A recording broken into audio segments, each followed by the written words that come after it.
This session is on mechanisms of general anesthetics, which are fairly selective in erasing consciousness. The brain is still active in anesthetized patients. So anesthesia, in my opinion, and that of many others, is a good tool, maybe the best tool, to isolate specifically the mechanism of consciousness, what it is that anesthetics actually do. And despite a century and a half of study, at least, we still really don't know. So this morning we have four experts who do research on understanding this problem. And the first speaker is Dr. Bruce McIver from Stanford University, who will speak on anesthetics depress glutamate synapses to produce loss of consciousness. Bruce.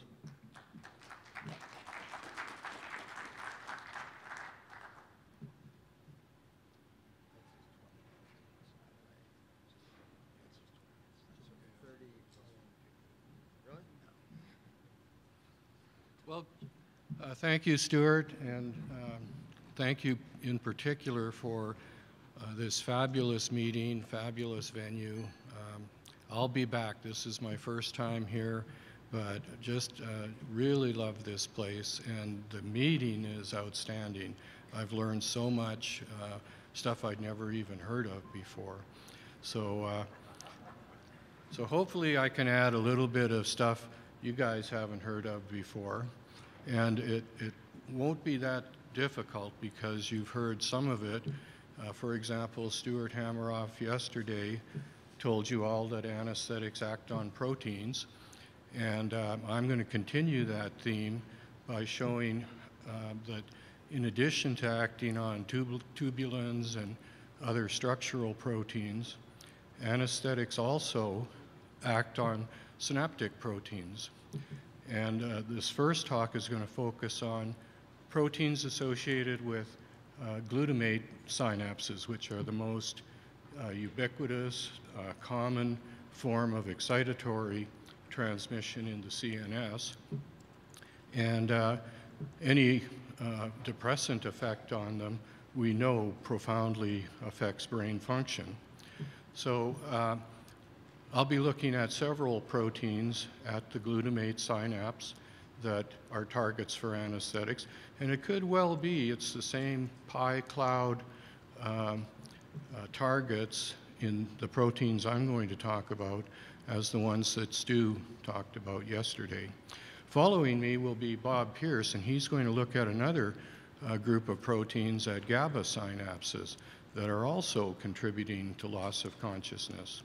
So I want to, right up front, state that I don't have a preference for any particular proteins.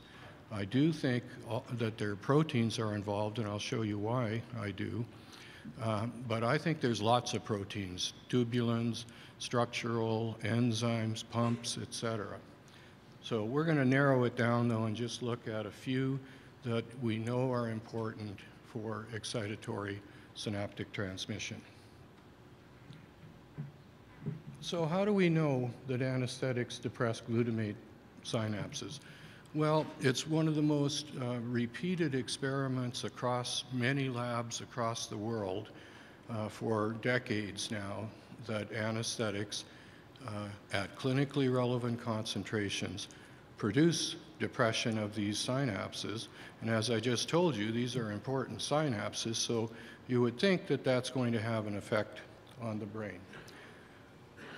Now, we're pretty sure that it's proteins because we can do single point mutations in proteins, express them in mice, and test their consciousness, their ability to lose consciousness with various anesthetics.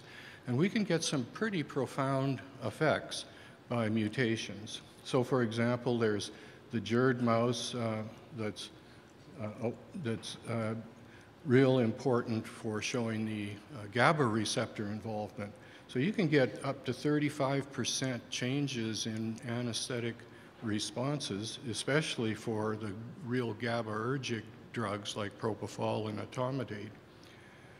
We also know there are potassium channels that are important in anesthetic effects because a knockout of a potassium channel can produce an even bigger change in ketamine's sensitivity. And finally, we know that downregulation of a mitochondrial gene specific to glutamate neurons can produce the largest change yet in the behavioral response to anesthetics. So I'm going to show you that in a little more detail here. So both in people and in mice, if you downregulate this mitochondrial gene, the NDUFS4, you produce a significant increase in sensitivity to anesthetics, especially volatile anesthetics. And that's shown on the right-hand side of the slide here, where if you just take a wild-type knockout animal, you can see the black bars are much, much lower, less than half of the open bars. So those are the knockouts compared to their controls. So much more sensitive, way lower concentrations of anesthetic are needed to anesthetize either people or mice or whatever. In fact, it's dangerously so. People have died from this. They get overdosed and they don't wake up. So why do we think glutamate's important? Well, if you target the mutation to GABA neurons, you see virtually no change. Same with acetylcholine, cholinergic neurons, no change. It's only the glutamate neurons, when you knock down this gene in glutamate neurons specifically, you recapitulate the increase in sensitivity. So how could this work? Well, we think it works by simply adding to other mechanisms to depress glutamate transmission, especially glutamate release. So let's look at loss of consciousness. What happens to a glutamate synapse in an awake behaving animal when we knock it down with, in this case, isoflurane to render it unconscious? In other words, it loses its writing reflex. So this is kind of a complicated graph, but I'll take you through slowly. Up top, we're simply showing the synaptic potentials we're recording from the rat. First, when he's awake and walking around, then when he's lost his writing reflex, and then when we turn the gas off and he recovers.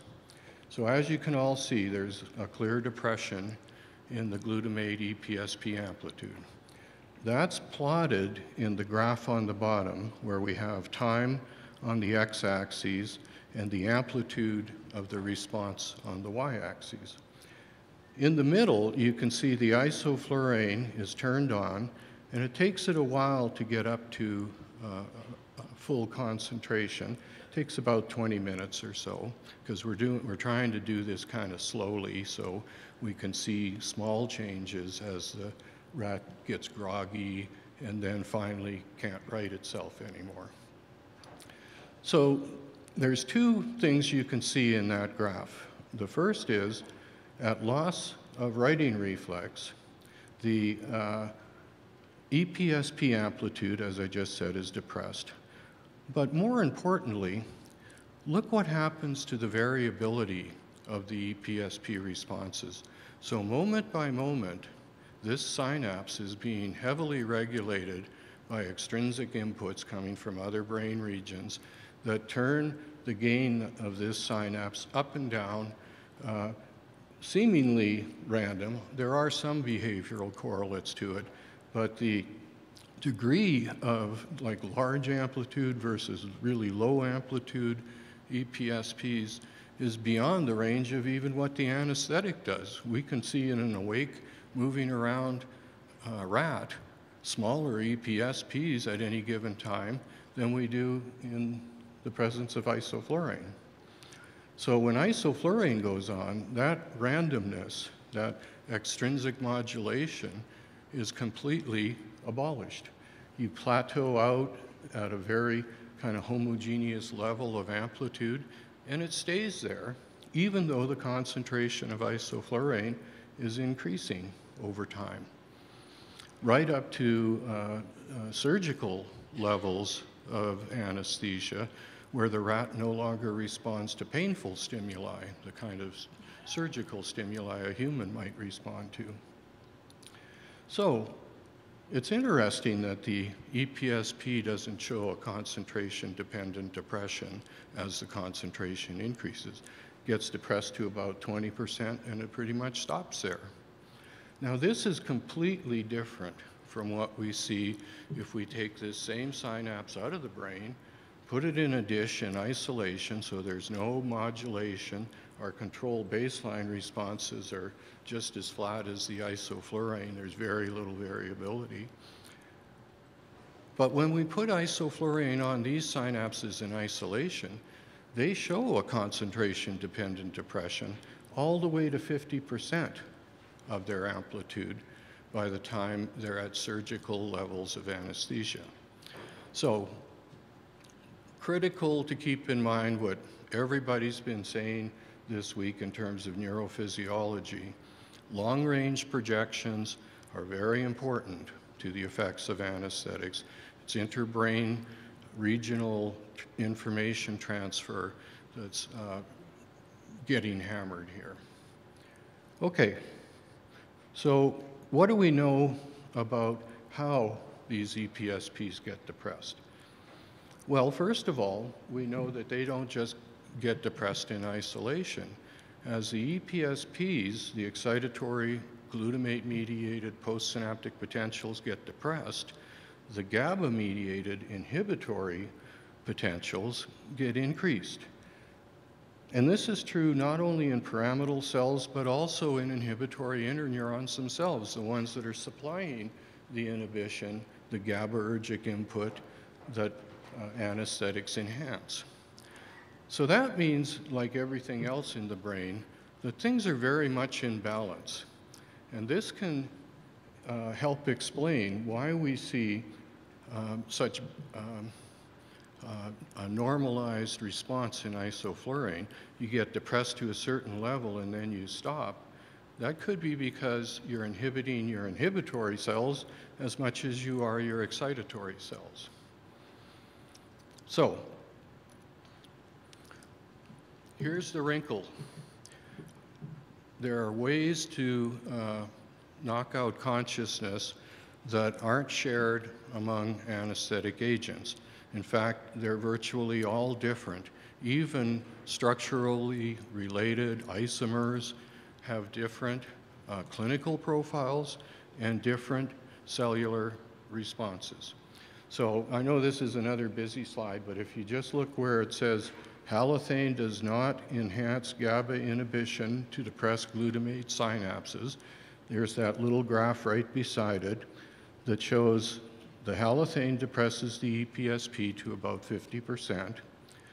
If we use a GABA antagonist to ask if we block GABA, can we bring the response back, we find we can't.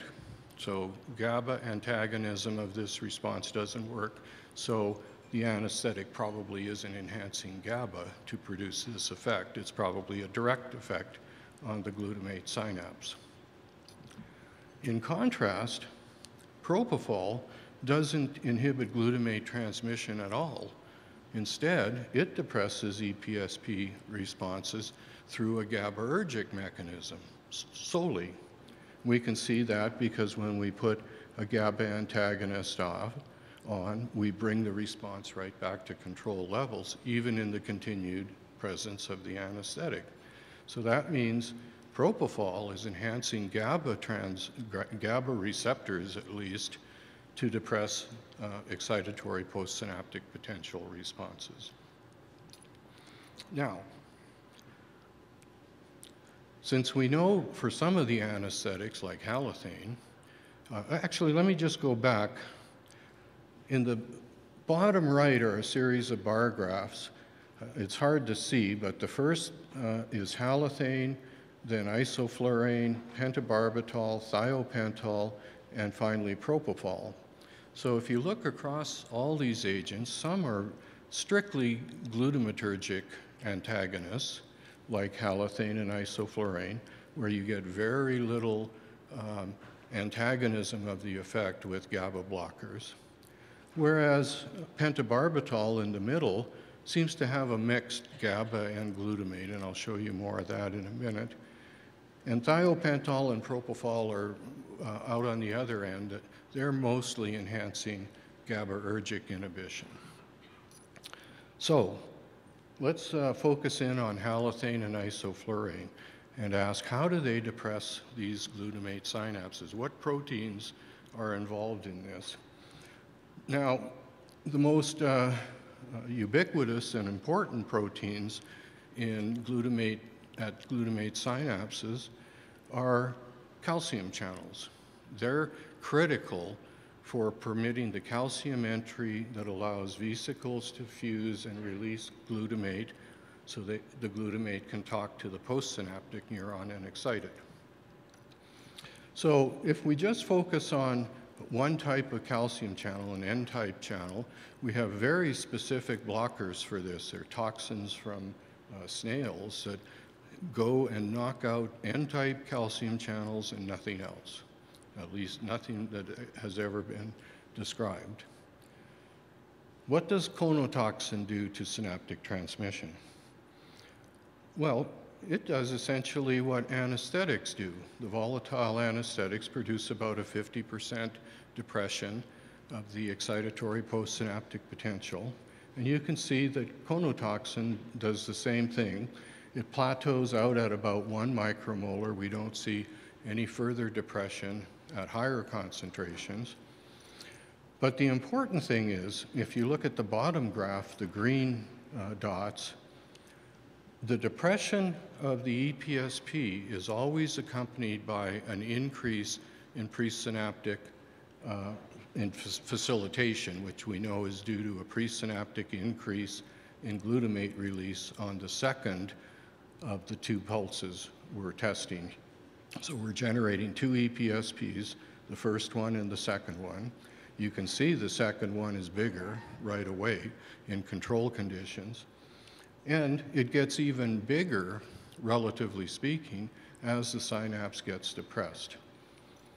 Now that's exactly what we see with a volatile anesthetic. In this case, it's isoflurane, where up top you can see a 50% depression of the EPSP, the blue graph, that's resistant to GABA antagonism. If we put a high concentration of bicuculin on, we can't budge that glutamate effect. So it's not due to enhanced GABAergic transmission.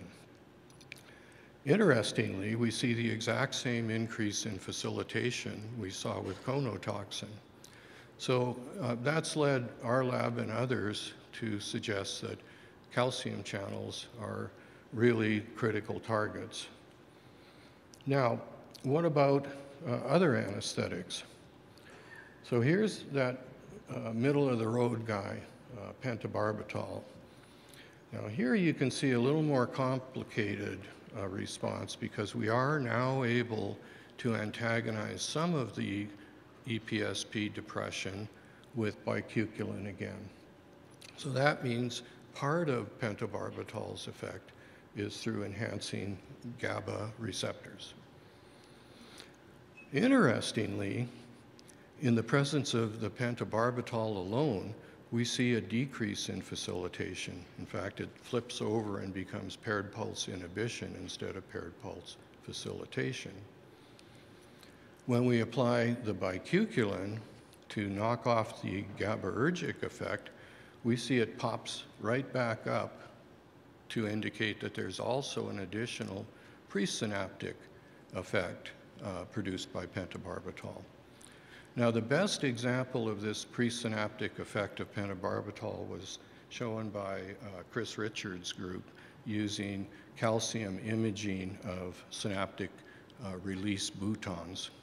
So that's shown in this slide. You can see the neurons over on the left, and if you look at panel D, that's a single en passant glutamatergic synaptic bouton talking to dendritic spines on a pyramidal neuron. When they image the calcium in the presence of pentobarbital, they see a profound depression of excitatory postsynaptic potentials, which is one of those graphs, and it parallels the depression of calcium entry into the presynaptic nerve terminal. So that's a direct measure now of the anesthetic having an effect to depress calcium entry, probably through calcium channels. Up top is a graph that's just looking at the action potential coming into that nerve terminal, because another way to depress these synapses would be to simply depress sodium channels and depress the action potential, and that in turn would lead to fewer calcium channels opening and less calcium entry into the nerve terminal. But they say that doesn't happen with pentobarbital. There's no effect on the action potential propagation into the nerve terminal. It's all happening in the nerve terminal. So we can study this too without doing fancy imaging and all that by simply recording the action potential in presynaptic fibers as they go past our recording electrode and before they open up the glutamate channels postsynaptically to produce the excitatory postsynaptic potential. So we can do this in a couple of ways. We can simply block postsynaptic glutamate receptors, so even though the transmitter is being released, the neuron on the postsynaptic side is deaf to it. All its receptors are blocked. Or we can just simply lower our calcium. That doesn't affect action potential transmission at all, but also significantly depresses the EPSP. And then just to make a nice measurable response, we can crank up our stimulus once we've blocked the synapse and look at just the isolated fiber volleys, and that's what you see on the very bottom. So when we do this with isoflurane, we find exactly the same thing that Richard's group found. Isoflurane does the same thing as low calcium, but depressing sodium channels selectively with tetrodotoxin has quite a different effect. When we depress the sodium channels, everything slides down the curve, as you can see, but it stays on the curve. We're just simply making smaller fiber volleys, but they're still making the same size EPSPs. So that suggests that isoflurane, like pentobarbital, is selectively depressing calcium entry into nerve terminals and not affecting the action potential sodium channels. So that's nice to have consistency not only between labs but across agents. But unfortunately, life isn't that simple. If we look at another volatile anesthetic, halothane, and now we're just looking at the isolated fiber volley responses. We've blocked the synapses. And you can see that halothane, unlike isoflurane, produces a pretty significant depression of the fiber volley, suggesting an action on sodium channels or maybe potassium channels, but something that's disrupting action potential propagation. So how much of halothane's effect on the fiber volley contributes to its overall effect on the synapse?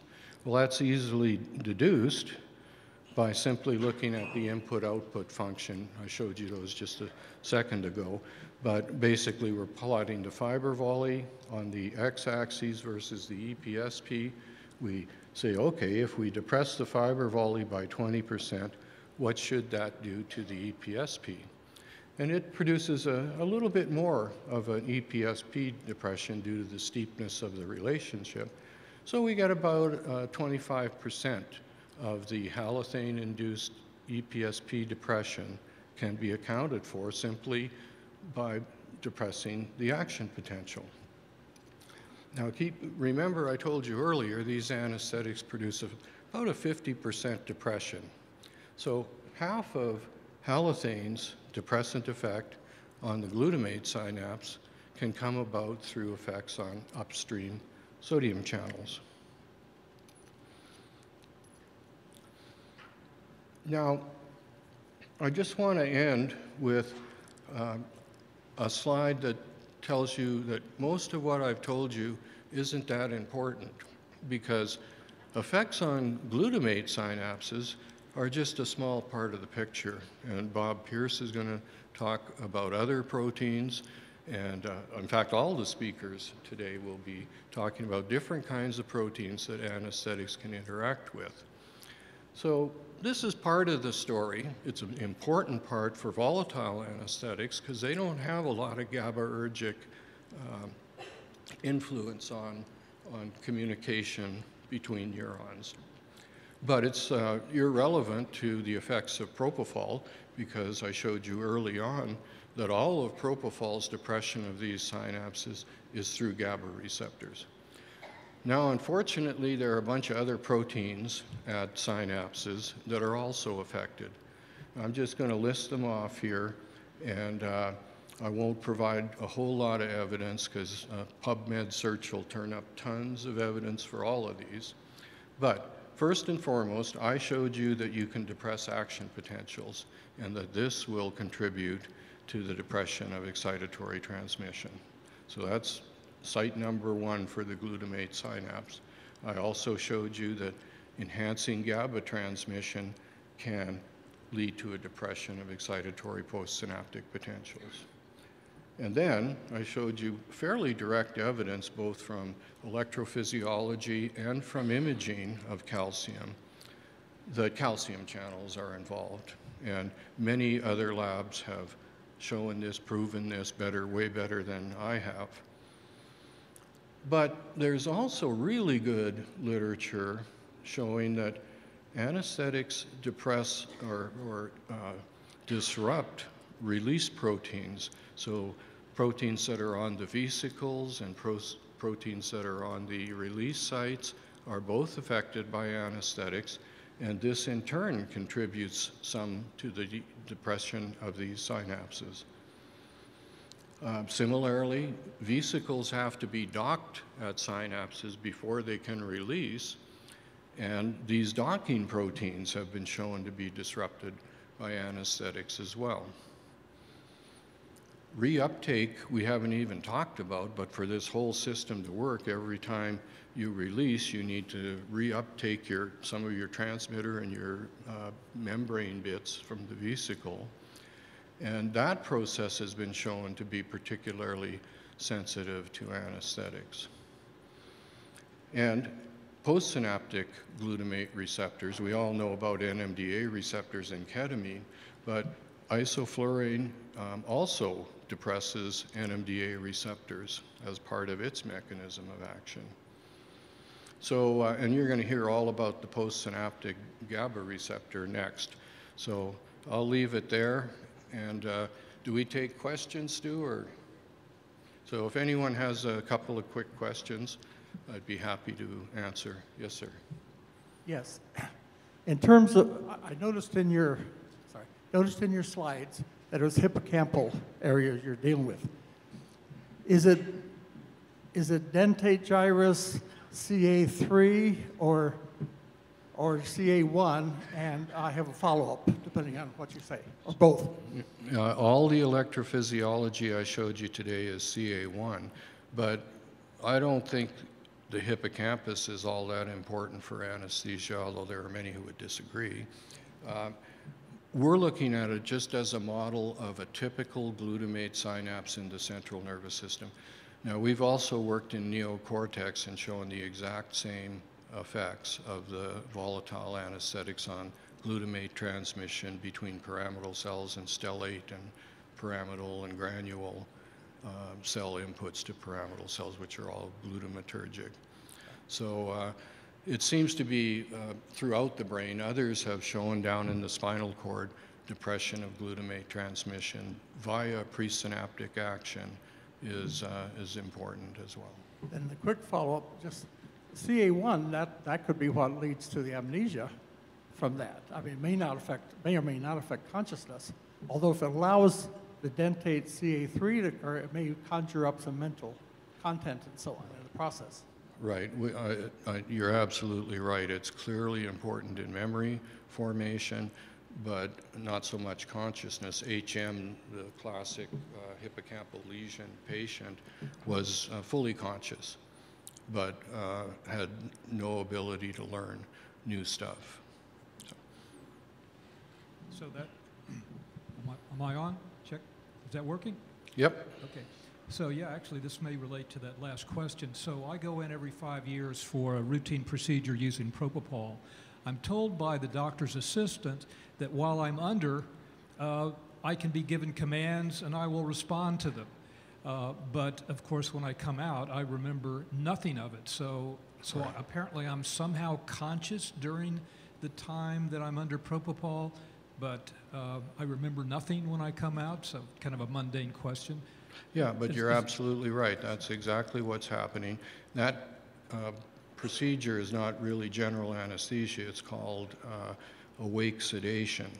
So you're able to respond to the doctors, and you often will babble away, so be careful what you say or think about.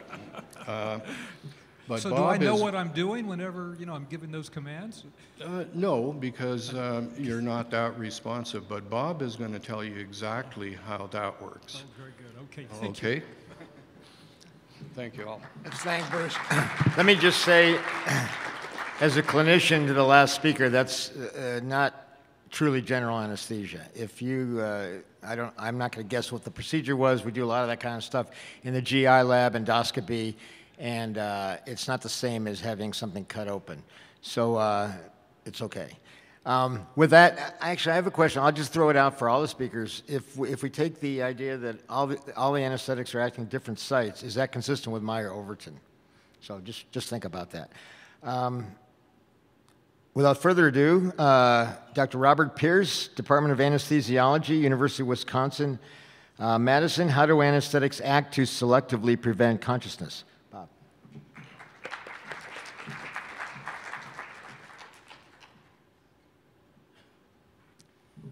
Thanks very much, Stu. I'd like to thank you and George, conference organizers, for putting this on. It's just been a spectacular event, and thank all the other speakers so far for such stimulating presentations, and all the rest of you for sticking around. So I am going to address this question, but I'm going to also address a slightly different question. Instead of asking how do anesthetics act to selectively prevent consciousness, I first want to just say, do anesthetics act to selectively prevent consciousness? And that's been studied. I'm not going to go through it and show you.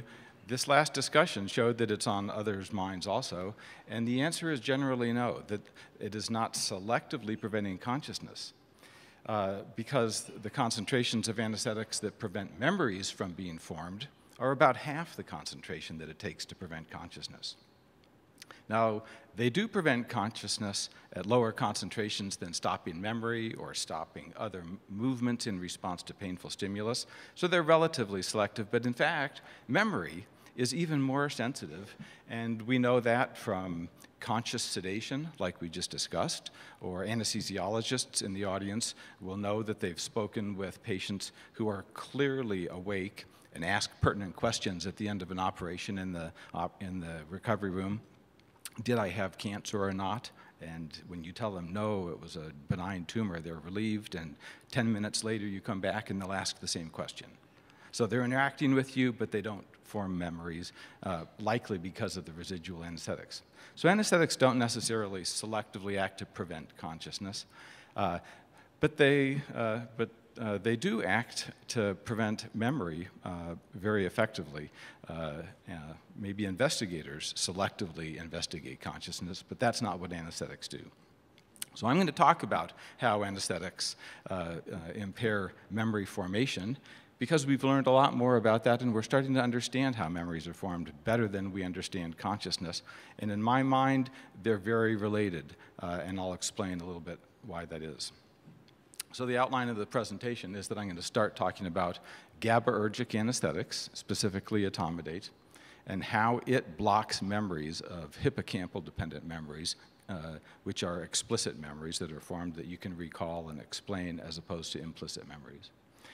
And then go through what the implications are for anesthetic-induced consciousness and why memory, understanding mechanisms of memory impairment may be pertinent to the topic that we're all here to try to understand how they impair consciousness.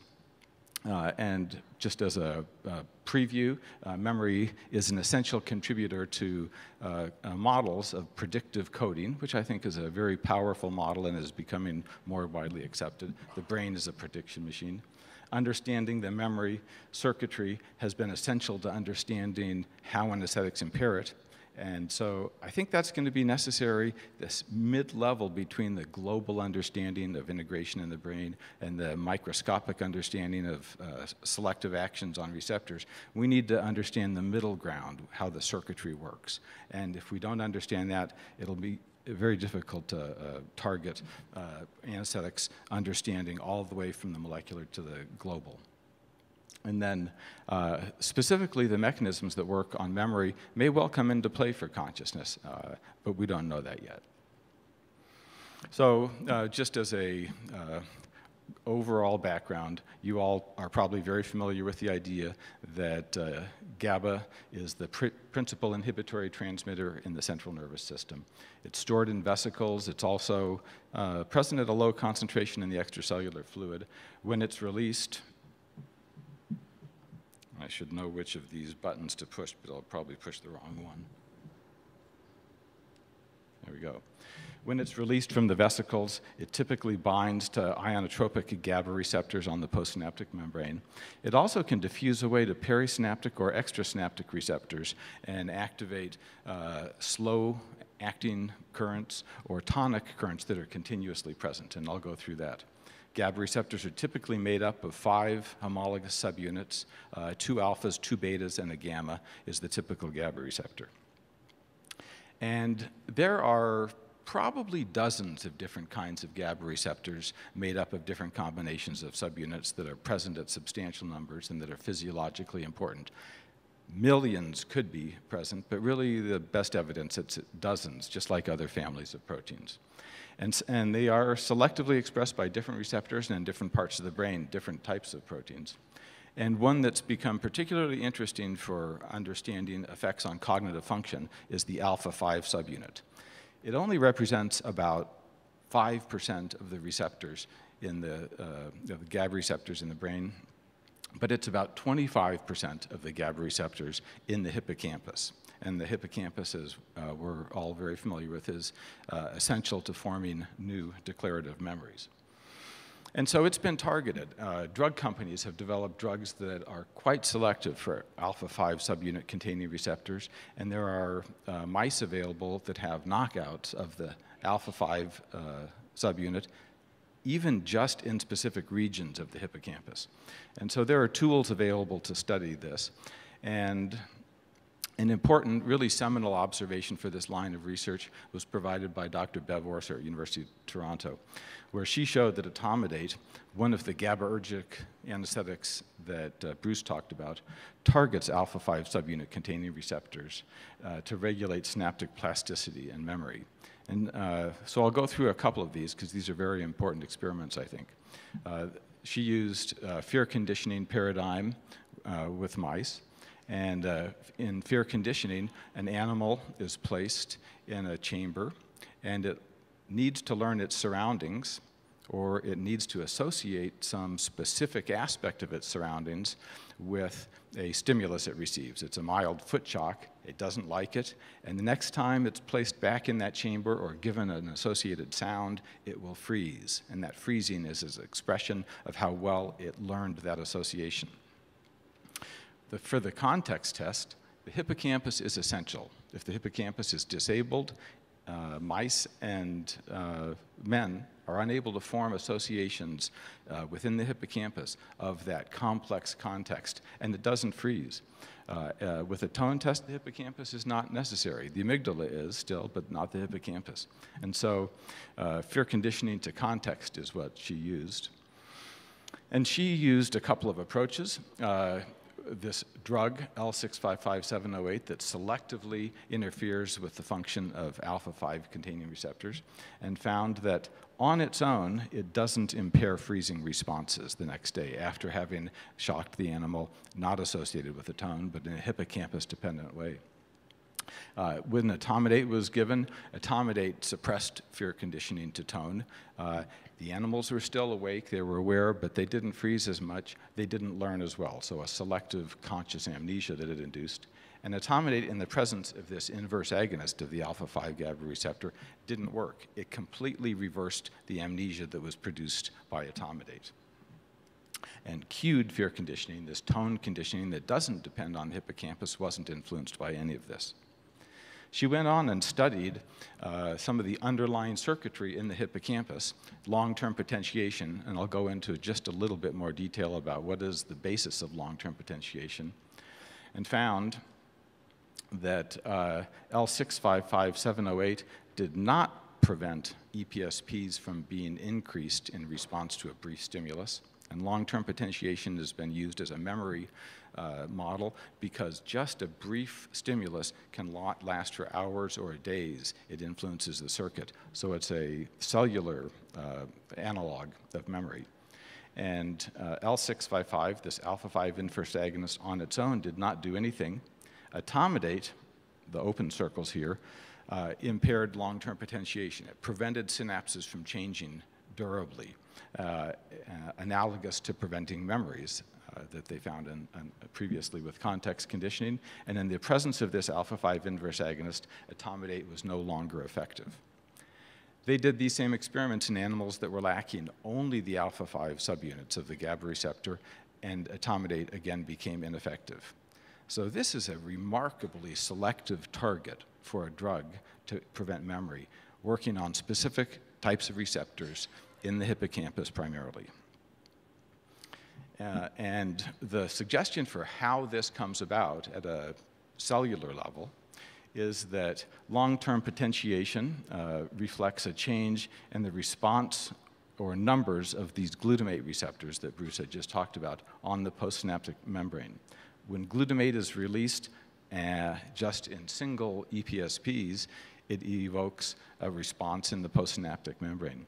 But if it's released in a burst, for example, in a cell that is depolarized postsynaptically, it opens not only AMPA receptors, but NMDA receptors by relieving magnesium block. Calcium can enter. It initiates a cascade of signaling that leads to a durable change in an increase in the number and function of AMPA receptors.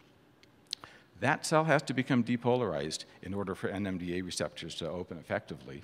And the way that etomidate prevents the cell from becoming depolarized, was suggested through alpha-5 receptors, is that alpha-5 receptors are concentrated at extrasynaptic membranes, and they mediate an ongoing tonic inhibition of the receptor. It makes it a leak of the cell. It makes it a leaky cell that can't depolarize in response to other inputs.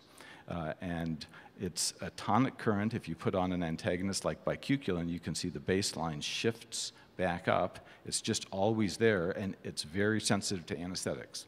So it's a powerful background leakiness that's induced by etomidate, was the suggestion. And this was widely accepted and a very sensible suggestion.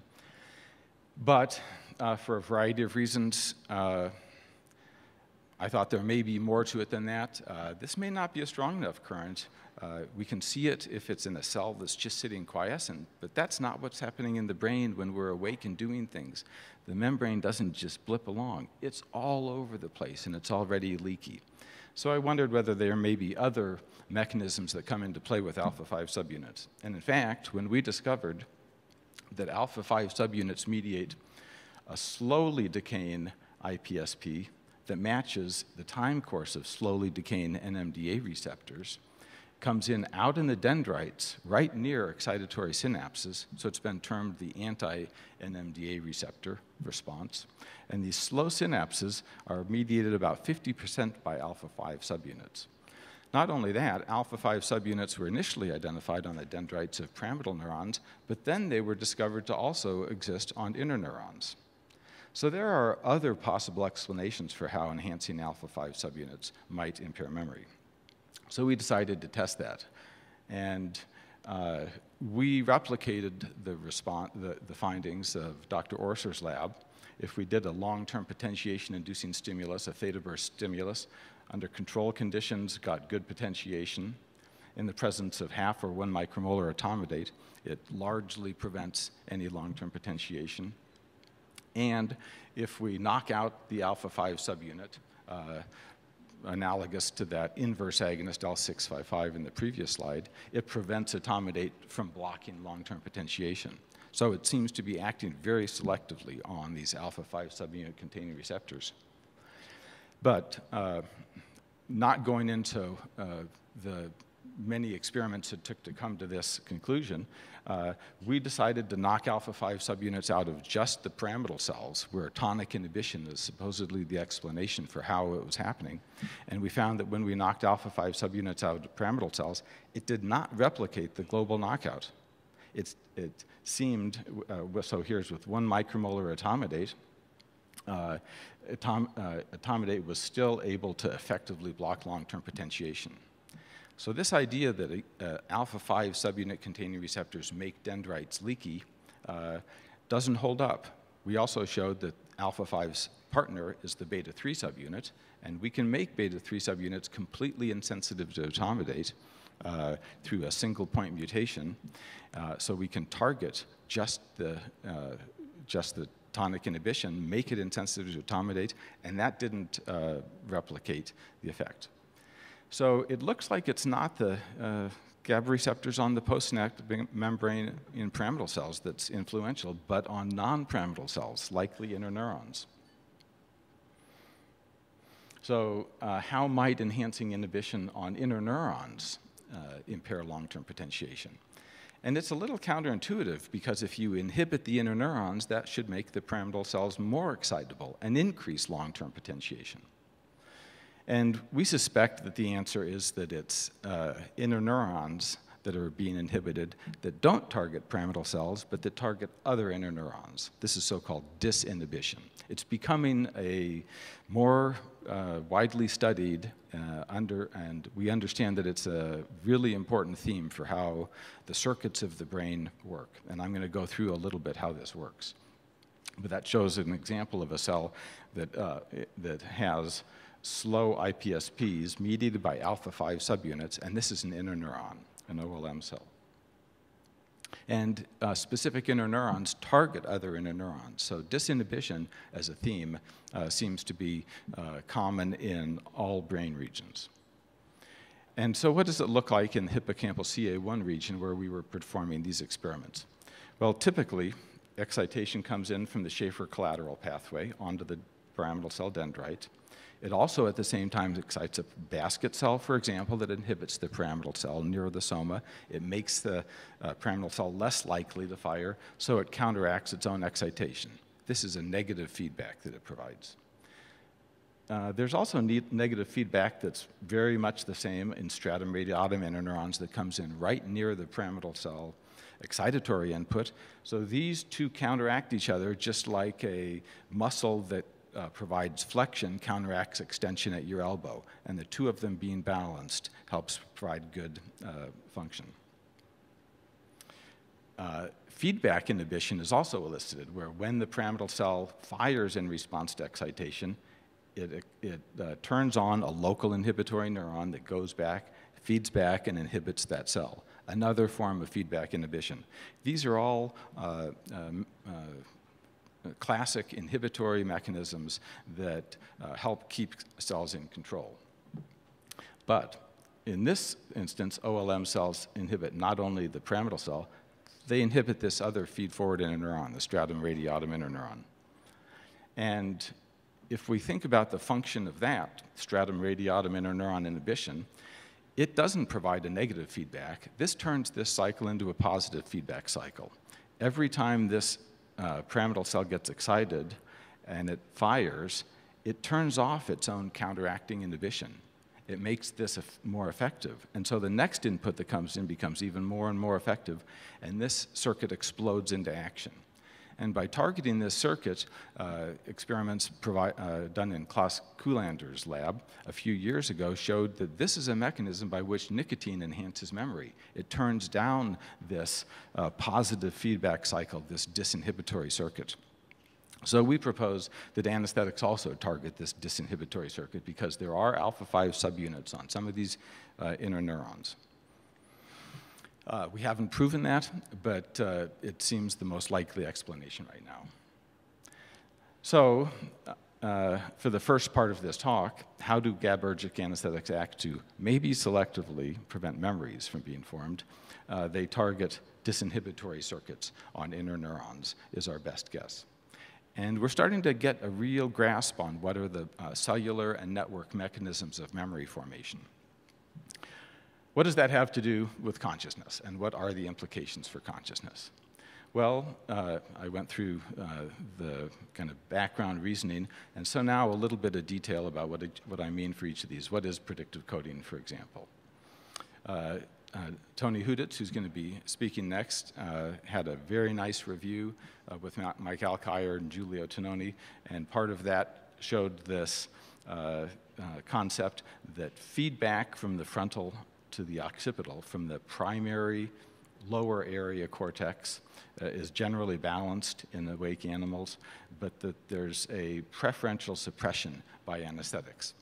Now, this is a very global picture, and it's very much like other global explanations for how anesthetics might work. And so it's this intermediate level. How do brain regions that connect with each other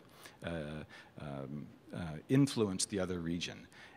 Not necessarily just at the molecular level, is it because of glutamate receptors or GAB receptors, and not at the whole information level, but at the circuit level and at the cellular level. We need to link up those understandings at all these different levels.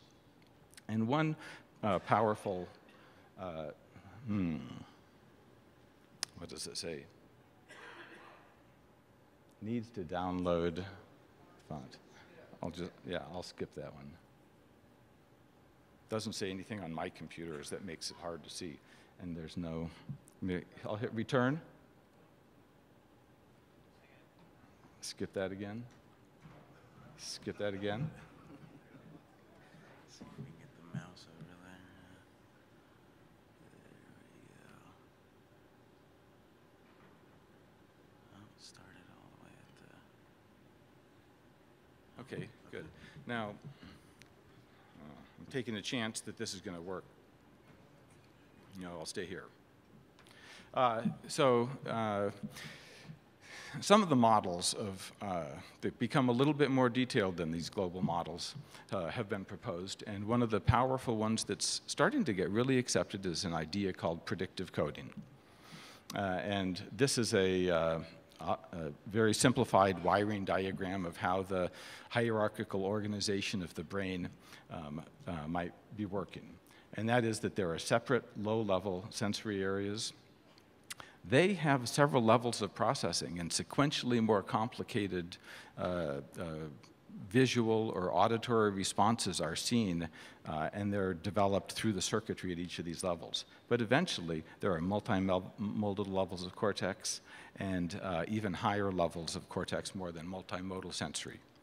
And during ongoing cognitive processes, inputs are coming in, and the higher levels have seen these inputs before. They've developed memories. It's not necessarily a hippocampal-dependent memory, but they have developed ways of recognizing ongoing patterns of activity that come in, temporospatial patterns, and then they send that prediction down to the lower level.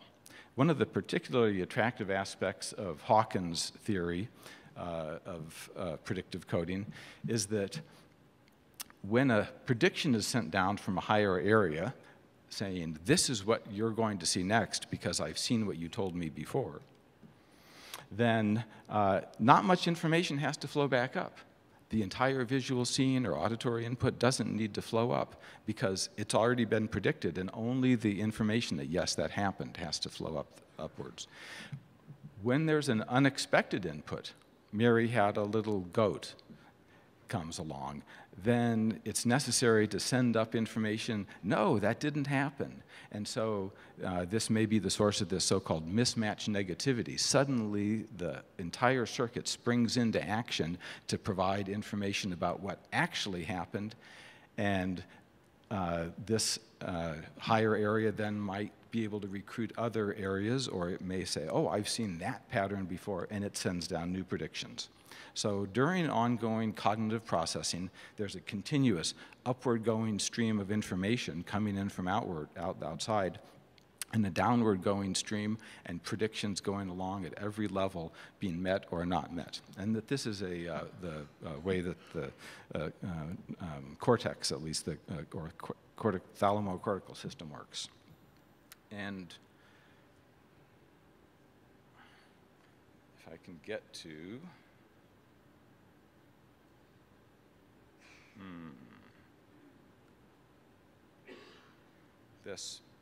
This is something that many of you might have seen. It's called the McGurk effect.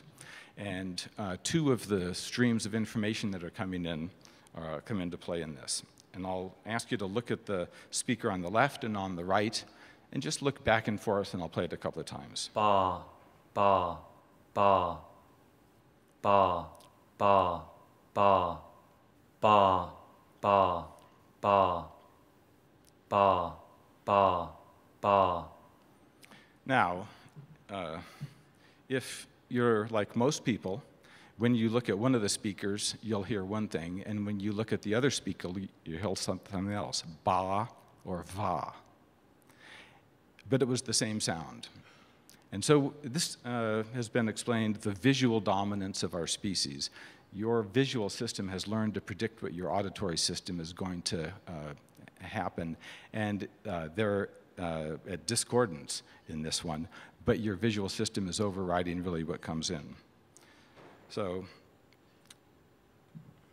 I see this as a good demonstration of predictive coding, and at the level of the higher levels, there's an interaction between these systems. And in fact, this was from a recent paper looking at where does prediction or surprise lead to. Predictive coding may be a unifying computational principle across the neocortex. I thought that was well stated. How does that happen? How are these predictions made?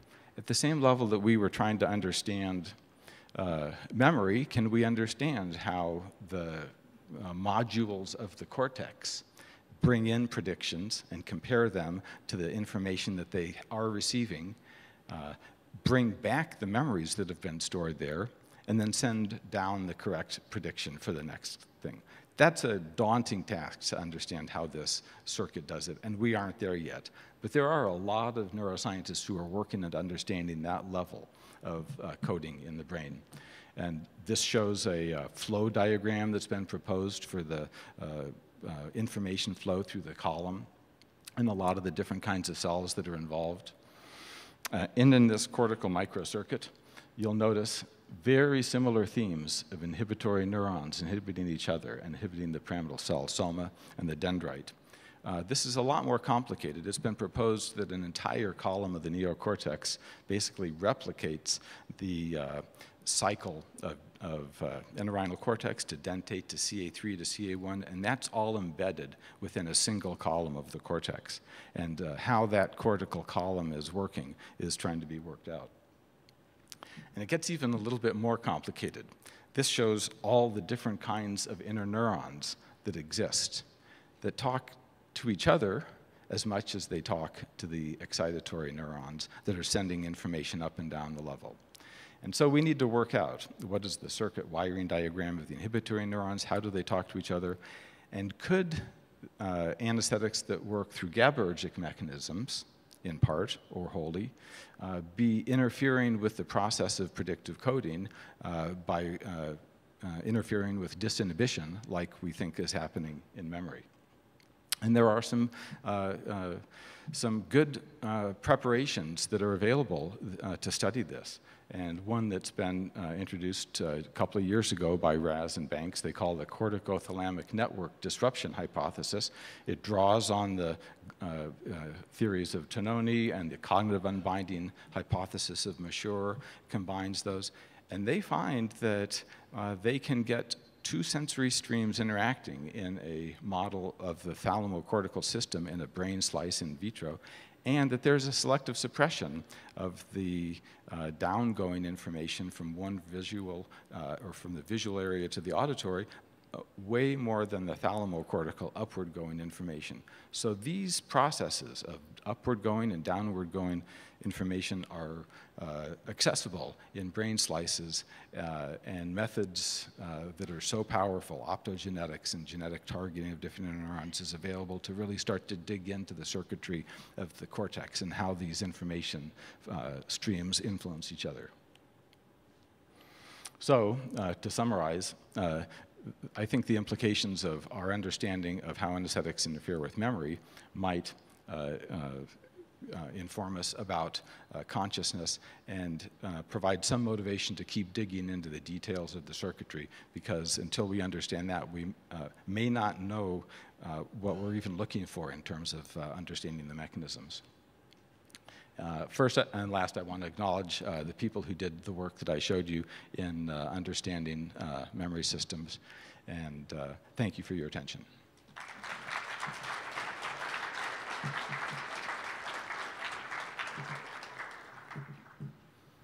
Thank you, Bob. Let's have a couple questions, maybe. Okay. Bill? Yes. You talked showing the hippocampus, the CA1, the Schaefer collaterals coming in, and so on. Do you think that these anesthetic effects deal with the input from the rhinal cortex, from the entorhinal cortex, but also the input to CA1 from the dentate and gyrus and CA3 indirect path? Is it affecting both indirect and direct paths? You know, that's an excellent question. It turns out that just like this disinhibitory circuit that I showed you for the Schaefer collateral input that comes in the proximal dendrite, that's probably carrying information about predictions that are coming in from CA3. So pattern completion happens in CA3 after information is sparsified in order to bring out the pattern effectively from the dentate gyrus. It's sent to CA1, and CA1 compares what's coming in as a prediction from CA3 with what actually is coming in from the entorhinal cortex, and that comes in the distal dendrites. And there are also disinhibitory circuits specifically that control that entorhinal cortex input. And we don't know how those disinhibitory circuits interact. And these are also anesthetics interfering with instatement of memory. Anesthetic interfering with consciousness might be more to do with anesthetics interfering with conscious recall. And so the same circuits recall memories that form them, though. And so we're just starting to touch that, but we're not there yet. Great. Yeah. All right. Thank you, Bob. Let's give Bob a round of applause.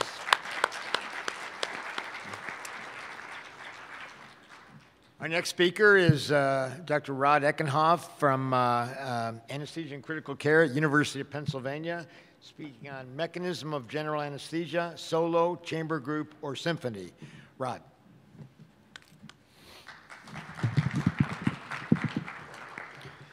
Thanks, Stuart, and thanks to the organizers, and most of all, thanks to all of you for sticking around here till the last day. I really appreciate it. So anybody who's been half awake during this conference knows that consciousness is a symphony. So the question is unconsciousness induced by drugs also a symphony? And we'll see if we can get there. I interpreted the charge of selectivity a little differently. I'm going to look at selectivity with respect to targets, molecular targets. So we're going to do a deep dive from networks and cells down to the target level. A few disclosures, none of which bring me any money. So these are the drugs, no particular pharmacophore to help us understand what the targets might be. So how do we look for targets? You know, it depends a lot what we find on, depends on how we look. And so these are some of the methods that have been used over time. We have in vitro sensitivity, which I will term a guess and check approach. We have in vivo sensitivity, which is usually the next stage after the in vitro sensitivity approach. In vivo regulation, and then specific binding. So let's just go through each of these in a little bit of detail. So in vitro sensitivity rests on the assumption that the activity of the molecular target will be influenced in a plausible direction at a concentration similar to that causes in vivo anesthesia. So that's a reasonable tenet. There are issues with it, but it's reasonable. And using that tenet, we find that there are a number of targets that people have studied. And as it was mentioned earlier, do a PubMed search, and you will find all of these molecular targets to be influenced by general anesthetics at a reasonable concentration within a few fold of in vivo concentrations, every one of them. In vivo sensitivity rests on the assumption that if you manipulate those targets in an amount or activity in some pathway, it'll influence anesthetic sensitivity of some phenotypic endpoint of the organism itself. And so using pharmacologic approaches to manipulate these targets, GABA-A, opioid, alpha-2s, dopamine, a number of different targets are revealed as being sensitivity targets. And if you use genetic approaches, knockouts, knockdowns, and so forth, you find the mitochondrial complex 1, syntaxin, GABA-A, 2-port potassium channels, and others. And so a number of targets have started to come up. So we're at least starting to look like a chamber group, huh? So what I will say, this is the origin of the 20% rule. None of these are complete. Many of the manipulation of these targets gives you about a 20, 30%, maybe a 40% difference in sensitivity. The complex 1 is a little bit better than that, but none of them are complete. In vivo regulation rests on a much more tenuous assumption, and that is that the organism will regulate those targets most effective by the anesthetic in an attempt to restore homeostasis. Genomic and epigenomic approaches, proteomic approaches have looked at this. I think this is a tenuous approach, but we have looked at it in the past. We've looked at the transcriptional response to having 10 different volatile anesthetics, the same anesthetic 10 different times, sorry, both isoflurane and halothane. And the interesting thing is that if you do the statistics right, and of course the Achilles heel of any of these omic approaches is the statistics, but if you do the statistics correctly, you find very little. In fact, isoflurane produced no regulation at the transcriptional level. And so the possibilities are that the few targets that we saw with halothane are the important targets, which we think is unlikely. Or what the possibility that I favor is that activity of any individual target is not altered enough to invoke its regulation. Or that regulation doesn't occur at the transcriptional level, it occurs at the translational level. So let's turn our attention to the proteomic approaches. This is old technology. I'll warn you right up front. This is differential in gel electrophoresis. Today you would do this entirely with mass spec approaches. But what we did is we exposed cells and animals to several different anesthetics, and then we looked at their translational response in proteins. And you're able to find about 2,000 or 3,000 different proteins when you do this approach, and you look at their differential regulation in the same gel, which is nice. And a summary of these shows that about 5 to 10% are changed, mostly after the animal emerges.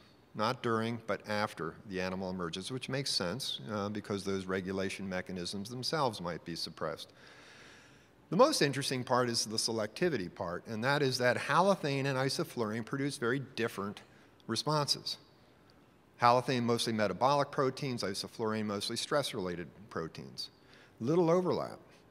There are a few synaptic structural mitochondrial proteins and cells which you're able to expose to a higher concentration without killing the system, showed the most structural, most changes, and mostly structural and stress proteins.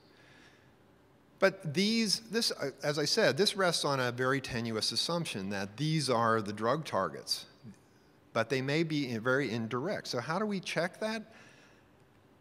We look at specific bindings. So now enter photoaffinity labeling, let's just say. We started out years ago with halothane because halothane has the unique feature of having this carbon-bromine bond, which is very labile, and you can cleave it with 250 nanometer light, leaving you with a carbon-centered radical and a free bromine ion. Well, this was nice, because then we could now look at binding. If we put a radioactive tag on halothane, we can look and see where the anesthetics bind. We did this in slices initially to show that it's everywhere. Halothane binds to all of the brain. There were some unique but subtle differences in the hippocampus, where the organization is a little clearer, and in the, in the cerebellum and in the hippocampus, where the organization is a little clearer. The most interesting thing I'm going to show you is that this is all what pharmacologists would consider to be specific binding.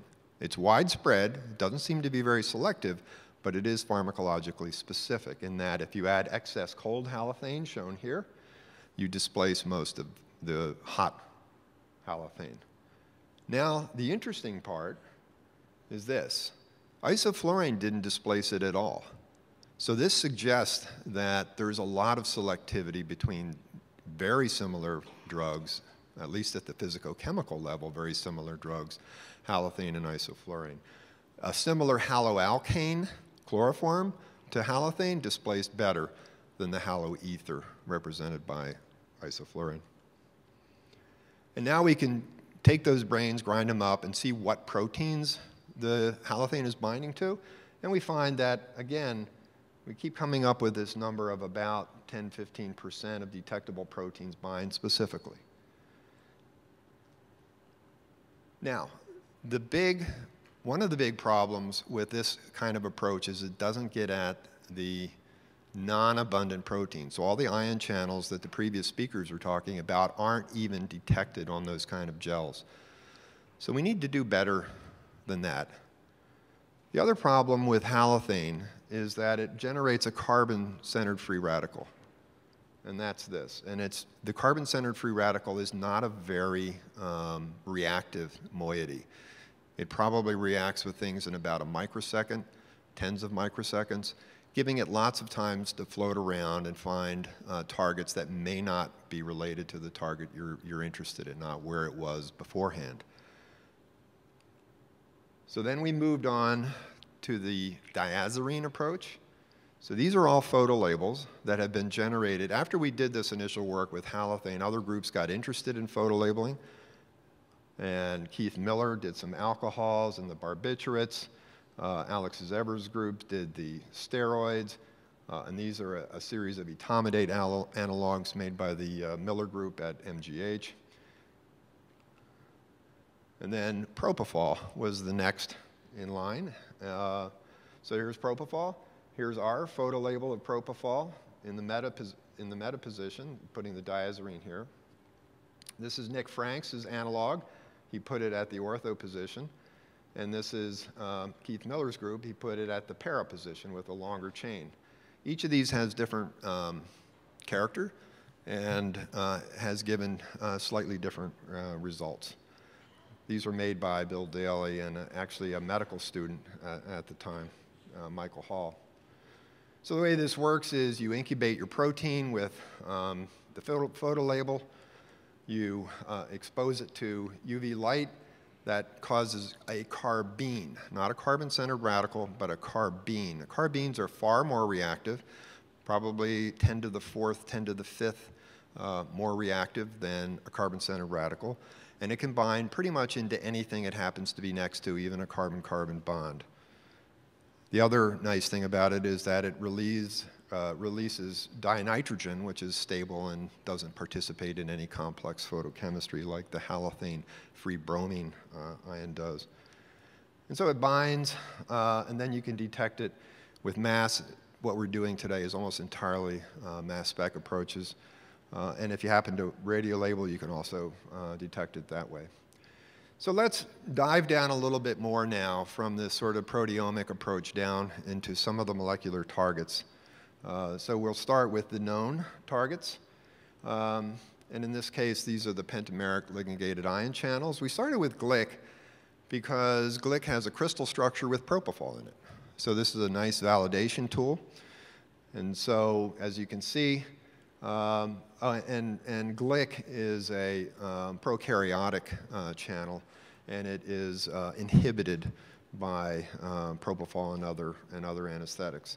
And as you can see, these binding sites tend to be intra-subunit sites. Okay, they're in the helix bundle formed by each subunit within the bundle itself.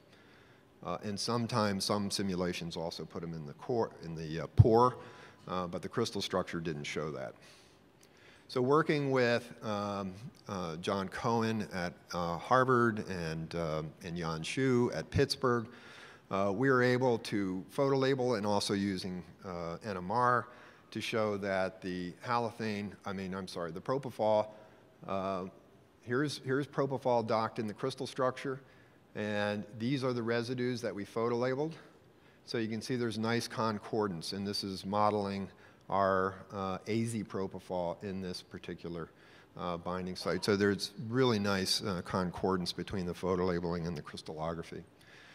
So then we moved to things that didn't have great crystal structures, and that's the nicotinic acetylcholine receptor and the GABA receptor. And you can see that, again, using our AZ propofol, we're able to find a fairly complex mixture of sites. So in some cases, we have intra-subunit sites, as I mentioned, some inter-subunit sites, and some pore sites.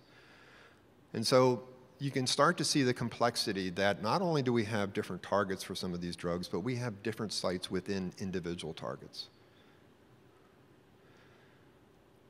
Looking at the GABA-A receptor, again, working with John Cohen at MGH and Selwyn Jayakar, his postdoc, we were able to photolabel this receptor with, well, actually, there was two groups that looked at this. This is our molecule. This is Nick Franks' molecule.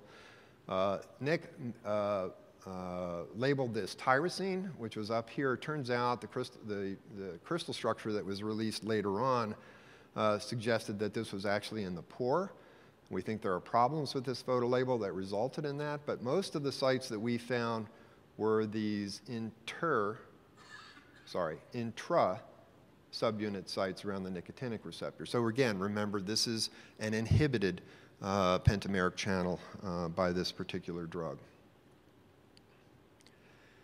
So I want to just quickly move away from what I just showed you, where it was protein that was produced, was that expressed, and then labeled in detergent, not in its native environment.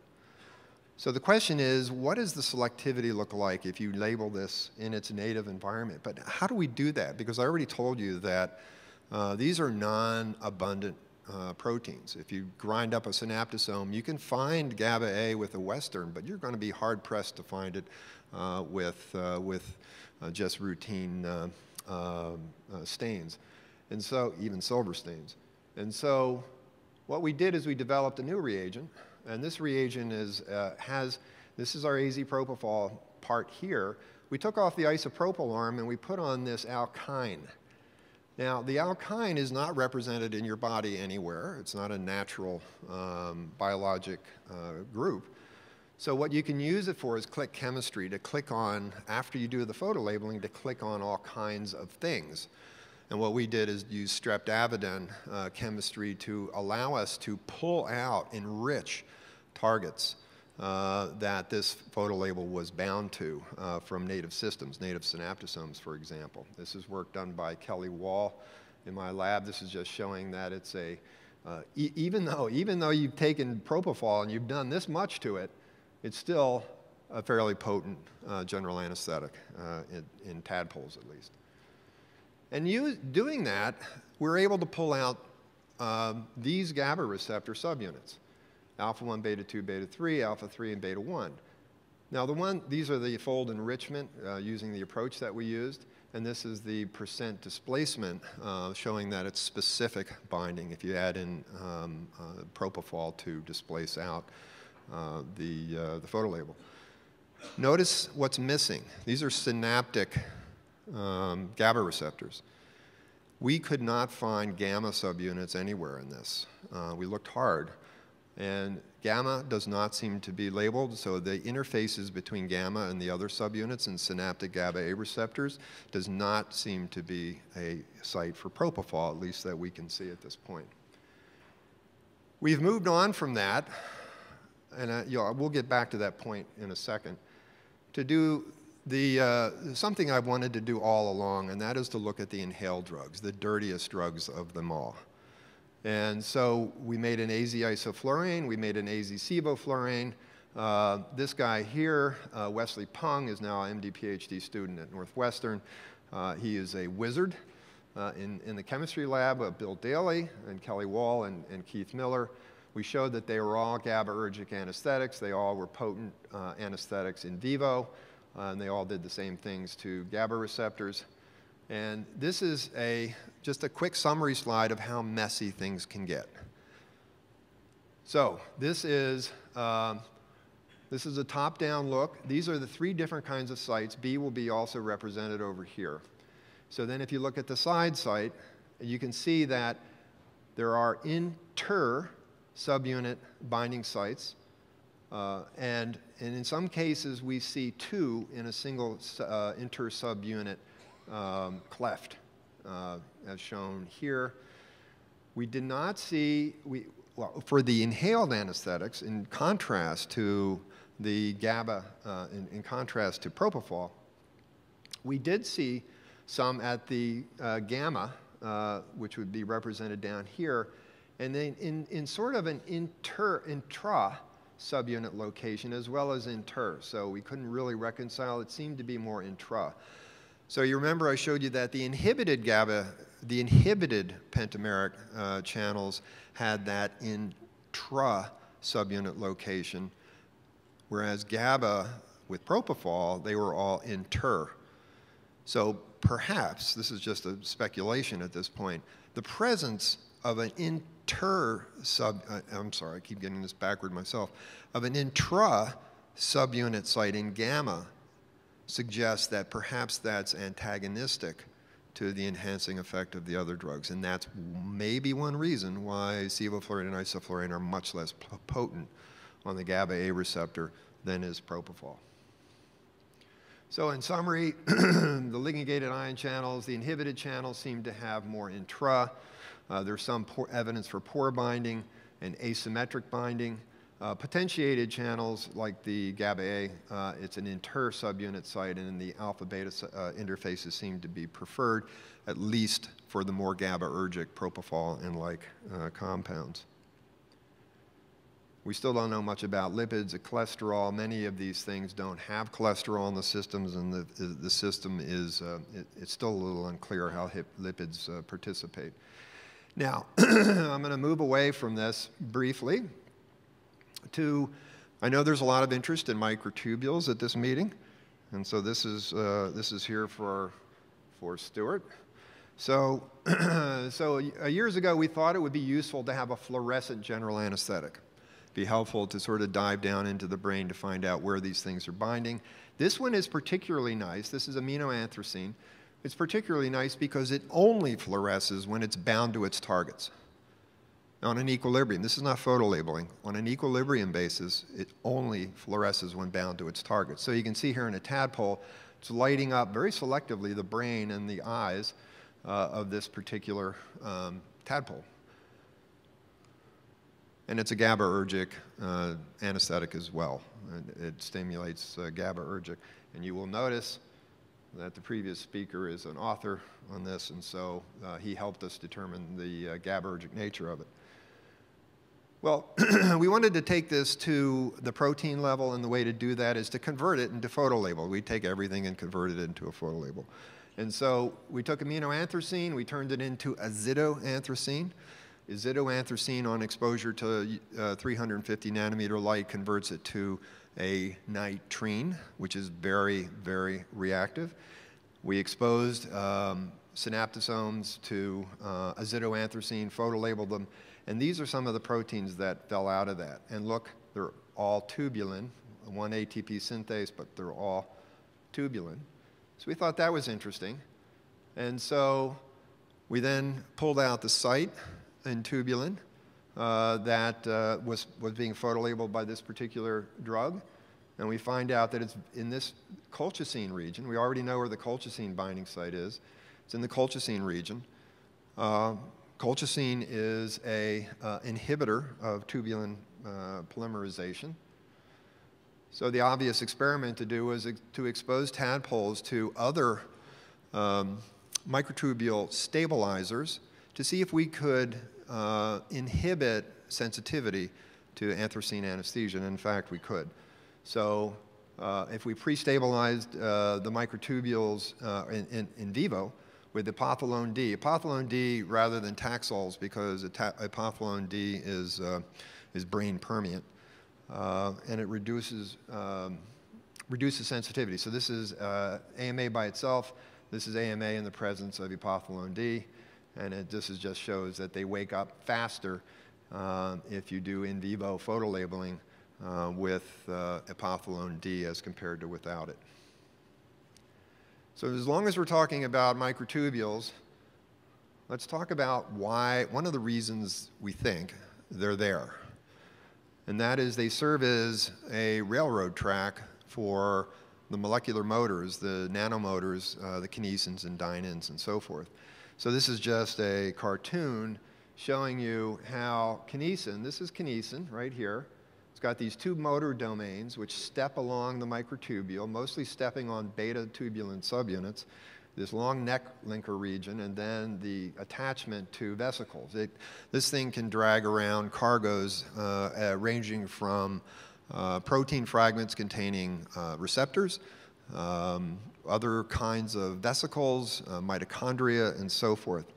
And so we thought this was kind of interesting, and the reason I got interested in it was because of this woman, Susan Gilbert, who just happened, I think on the recommendation of Pei Tang at Pittsburgh, where she used to be, to throw propofol into her assays, her single molecule assays on kinesin. And lo and behold, find out that processivity, in other words, how these things walk along the microtubule, is dramatically affected by propofol at concentrations in the nanomolar region, which was kind of staggering.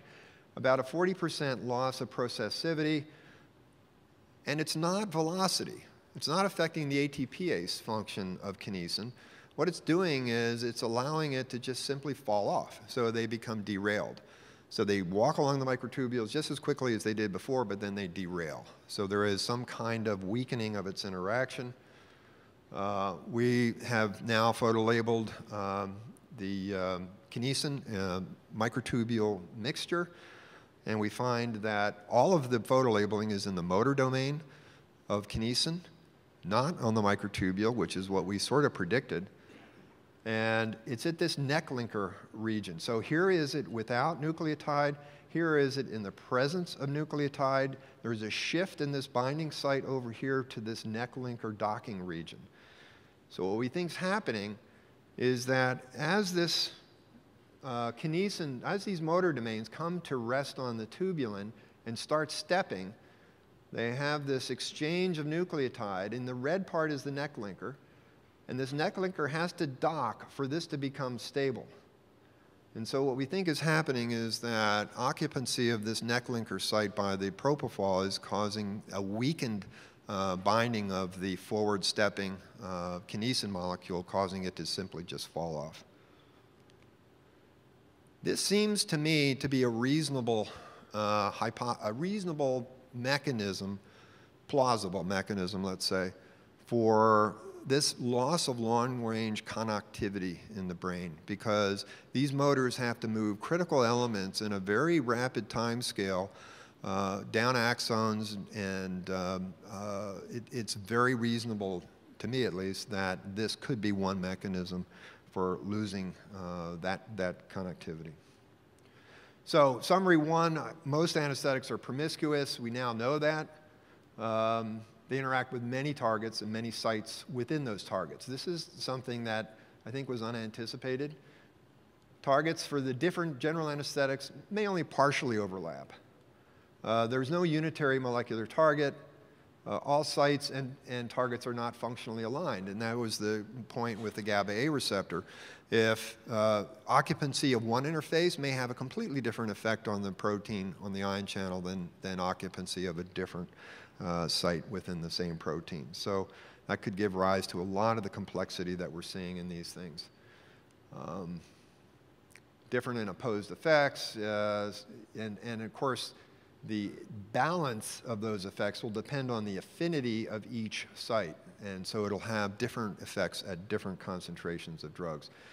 These historic, and I will refer to them as historic because I don't think they're that useful anymore. Stereoselectivity, cutoff effect, non-immobilizers, and so forth, they add only marginal relevance to a target since they've been observed in so many different targets now. Lipid membranes are still not eliminated as an important target.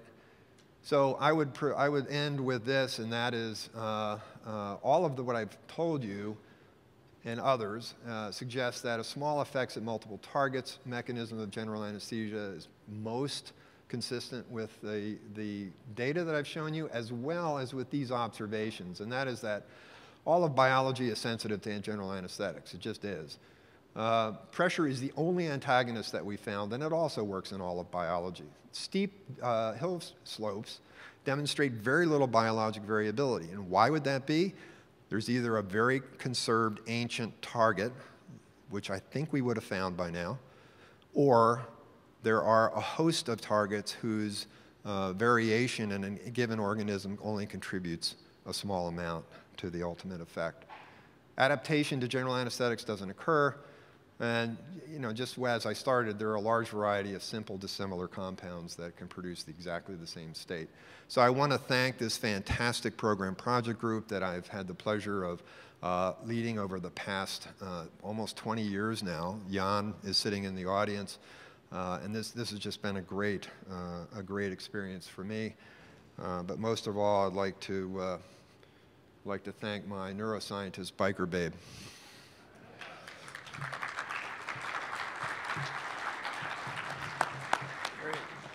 Thank you so much. Here comes George. Thank you, Rod. Just a quick question that was really striking, the radiolabeling, the non-overlapping nature of halothane and isoflurane, partial overlap with chloroform. What about the other halogenated ethers like isoflurane, sevoflurane, desflurane? Do they have more overlap, or do you see a similar sort of disparity? We haven't looked, basically. I would think that you're going to see the same thing. I don't know if it's the ether group necessarily that's giving you the different selectivity. We saw, for example, in the GABA A receptor that isoflurane and sevoflurane, I didn't show you the sevoflurane results, they partially overlapped. There were some unique sites for sevoflurane as compared to isoflurane and some overlapping sites. Okay, thank you. Could I ask about your study in clinical in patients with Taxol who, you know what I'm talking about? Yeah. So this was a fun resident project that basically we took the idea of microtubules being important and we to general anesthetic sensitivity. So we looked at anesthetic sensitivity in patients who had Taxol. These are all women having breast cancer surgery who are having Taxol for their breast cancer either prior to their surgery or after their surgery. And we tried to look at their anesthetic records retrospectively for anesthetic sensitivity. Now, anybody who does retrospective data like this in a domain like EPIC understands that this is tenuous at best. But we use things like blood pressure responses after intubation and so forth and so on. And we did tease out that there was a difference. The women that had had Taxol prior to their surgery were less sensitive than the ones that had their Taxol after their surgery. Lots of caveats to that paper. It was published in Journal of Clinical Anesthesiology, but it's lots of caveats. The implication being that Taxol stabilizes microtubules. Let's give a round of applause to Rod Eckenhoff for a great talk. All right, the final speaker is Travis Craddock from Nova Southeastern in Florida. And while he's booting up there, I'll tell you the title of his talk, Small Changes, Big Effects, How Weak Anesthetic Alterations of Protein Motions Can Lead to Large Changes in Consciousness. Travis. Thank you very much, Stuart. And thanks to all the organizers of the conference for inviting me. I'm an associate professor at Department of Psychology and Neuroscience, but my training is formally in physics. And I work at the Institute for Neuroimmune Medicine at Southeastern University, where I use theoretical biophysics and computation to try and find novel treatments for illnesses with a neuroinflammatory component. Based on the subject matter of this entire session, I'm not going to go into what a general anesthetic is. I think we all know what that is. But the key is, how do they work? They're very important for modern surgery, but what is the mechanism for how they work? And we've heard some interesting discussion on what the potential targets may be. Why do we want to know? One, for this conference, it's the only known probe of consciousness. For what my reason is the interest in postoperative cognitive dysfunction. So neurodegenerative diseases like Alzheimer's disease and Parkinson's disease, they suffer from compromised cytoskeleton.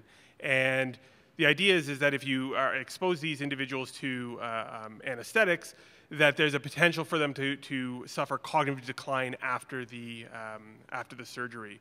So we want to develop ways in which we can predict what anesthetics should we be using to limit that effect, and potentially predict new anesthetics that may be free of these sort of side effects. Now, we've heard from previous speakers, such as Selene Adesoy and Sarah Emery Walker, that the brain itself is a system that's very close to criticality. What this means is that even small changes in the system can propagate to large effects. So there's certain key players in the brain that, if affected, may propagate and change overall effect in global brain behavior. As we've heard from George Mashour and other investigators like Anshul Lee, and which we'll hear from Anthony Hudetz later this afternoon, anesthesia seems to disrupt hubs in these networks, or some sort of interaction between key global areas in the brain. And by disrupting this or whiting out these connections, you can cause overall a loss of consciousness. But these are global approaches. What I'm interested in is molecularly, what is the mechanism of anesthesia? And we've heard previous talks about potential sites of action. So what do we know? Dr. Eckenhoff alluded to this earlier, but anesthetics do not share a simple structure-function relationship. These are very disparate molecules. They span an 35-fold range in molecular volume. Things from single atoms like xenon and krypton can cause anesthesia, all the way up to steroids. Okay, and these don't seem to share any sort of chemical similarity whatsoever. But the one thing that we do know, and this has been known for a very, very long time, since the early 1900s, is that the potency of anesthetics correlates strongly with its solubility in a lipid-like environment. So this has led to the prediction that there's some sort of unitary mechanism related to this solubility. And this relation between solubility and potency of the anesthetic, it spans many species. So you have this happening in humans and cats and dogs. You can always go down to paramecium, and there's even reports of this happening in plants, which I won't go into, but that's interesting. So this suggests that at face value, because it's lipid solubility, that there may be some sort of action of anesthetics acting in lipid membranes to alter neuronal firing. But there's many inconsistencies in this type of approach. One, it's been shown that chiral versions of anesthetics like isoflurane can have different effects in terms of concentration. Now, if you consider the lipid environment to be an achiral environment, you wouldn't expect the chirality of the molecule to have any effect. Okay, the other thing that you can't predict from this lipid sort of view is that what's known as the cutoff effect in anesthesia. So molecules that seem to follow Meyer-Overton, when they get to a certain size, they no longer produce the same sort of potency in anesthesia. And you wouldn't expect it in a lipid environment where it could contain the entire molecule. But you would suspect it in some sort of protein pocket, some sort of lipid hydrophobic pocket within a protein. And so this led to the idea of looking into membrane proteins, because membrane proteins, as we've heard, are responsible for regulating synaptic firing, which is involved in generating action potentials and so forth. So this has been demonstrated, this is a famous work by Franks and Lieb, that anesthetics can act in nonpolar lipid-like hydrophobic pockets of proteins. And as we've heard from the previous speakers, there's many sort of membrane proteins to look at. GABA-A, nicotinic acetylcholine receptors, serotonin receptors, glycine receptors, glutamate receptors, sodium receptors. However, as we've also heard, it doesn't seem to be that these anesthetics are very specific to these targets. So you get ambiguities. So certain anesthetics will inhibit inhibitory receptors or excite excitatory receptors. Or some anesthetics don't bind to GABA while they do bind to nicotinic acetylcholine receptors. And there doesn't seem to be some sort of selective mechanism, which has been the general theme of the previous 3 talks.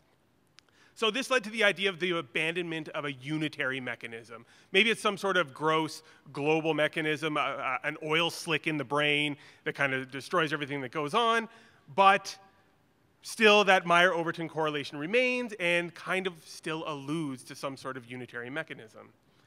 Beyond membrane proteins, we've also heard that microtubules may also be on-pathway targets for anesthetics, along with not just microtubules, but actin filaments, tau proteins, other motor proteins. And this was originally proposed by Claude Bernard in 1875, when he observed that taking an amoeboid and exposing it to anesthetic, you reduce the cytoplasmic streaming of the molecule, or of the cell. It's known that volatile anesthetics in high concentrations can cause microtubules to form aberrant shapes, to transition from their microtubule shapes to macrotubule shapes or sheet-like behavior, depending on the concentration. Work out of the Eckenhoff lab suggests that tubulin expression may be altered by desflurane, as well as sevoflurane in rat. As we already heard, halothane can bind specifically to tubulin in humans, as well as aminoanthracene. And as Stuart alluded to at the end of the last talk, taxane-treated patients are resistant to anesthetics. You need more anesthetics in microtubule-stabilized patients to induce the same anesthesia. So my interest being neurodegenerative disease, which already suffers from a compromised microtubule cytoskeleton, it seems that this would be an interesting place to look for potential effects of postoperative cognitive dysfunction. You already have a weakened microtubule cytoskeleton. You add in an anesthetic, which could somehow weaken it further, which could exacerbate the neurodegenerative process. Now, I don't think for this audience that I need to go too much into what microtubules are, but I will just say that they form elaborate networks in neurons. They're responsible, they're integral for learning and memory, synaptic plasticity, which involves reordering of the microtubule cytoskeleton. As I said before, in cognitive diseases or neurodegenerative diseases, the microtubule cytoskeleton is compromised, for giving it a potential role in postoperative cognitive dysfunction. So this seems like a very important underlying place to look.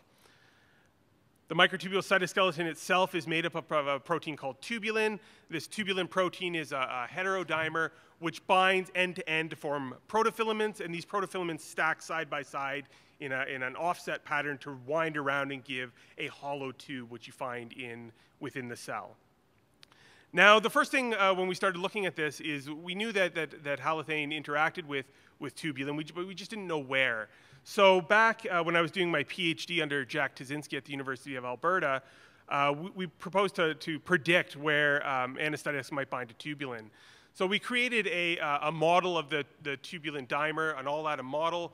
We looked for cavities on the surface of the protein, potential hydrophobic pockets within the protein itself, and then docked computationally halothane to these different sites to predict where it might be most likely to bind.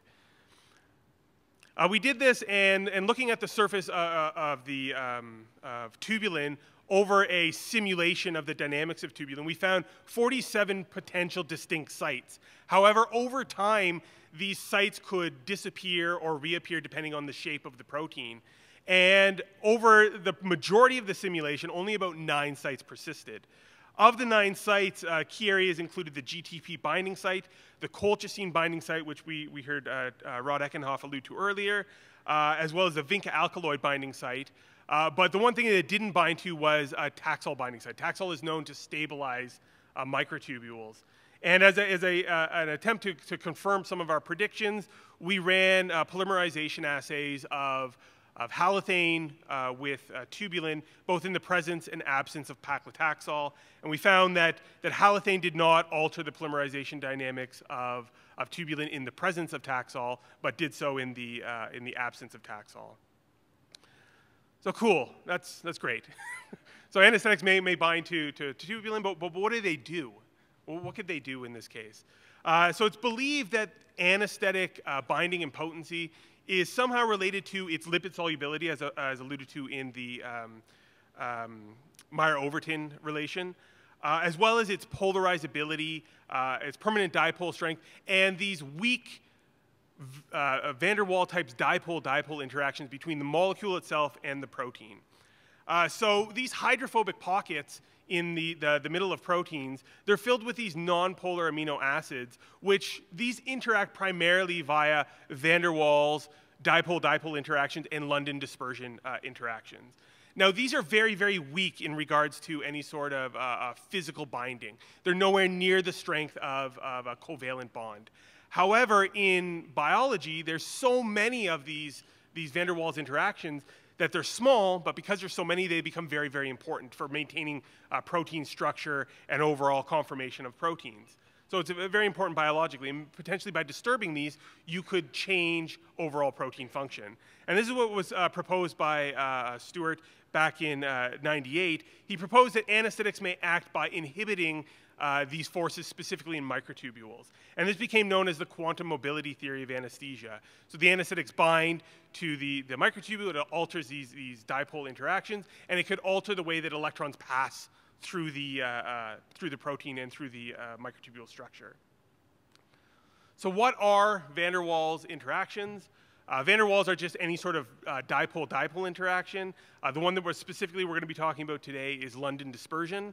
So on average, if you look at some sort of molecule, like on the top row there, some sort of helium molecule or hydrogen molecules, over time, on average, these things are inert. They don't show any sort of dipoles in them. There's no polarization whatsoever. But if you look at them specifically at one instant in time, one of the molecules may have some sort of dipole setup by having the electrons being more probable on one side of the molecule versus the other. And in doing so, having that instantaneous dipole can set up a dipole in the neighboring molecule. And because these two dipoles are pointing in the same direction, this is an attractive force, and it brings these two molecules together. And because there's no distinction between dipoles to the left and dipoles to the right, these dipoles oscillate back and forth and retain that attractive force between these molecules. Again, these are very, very weak, but they're overall important for protein structure.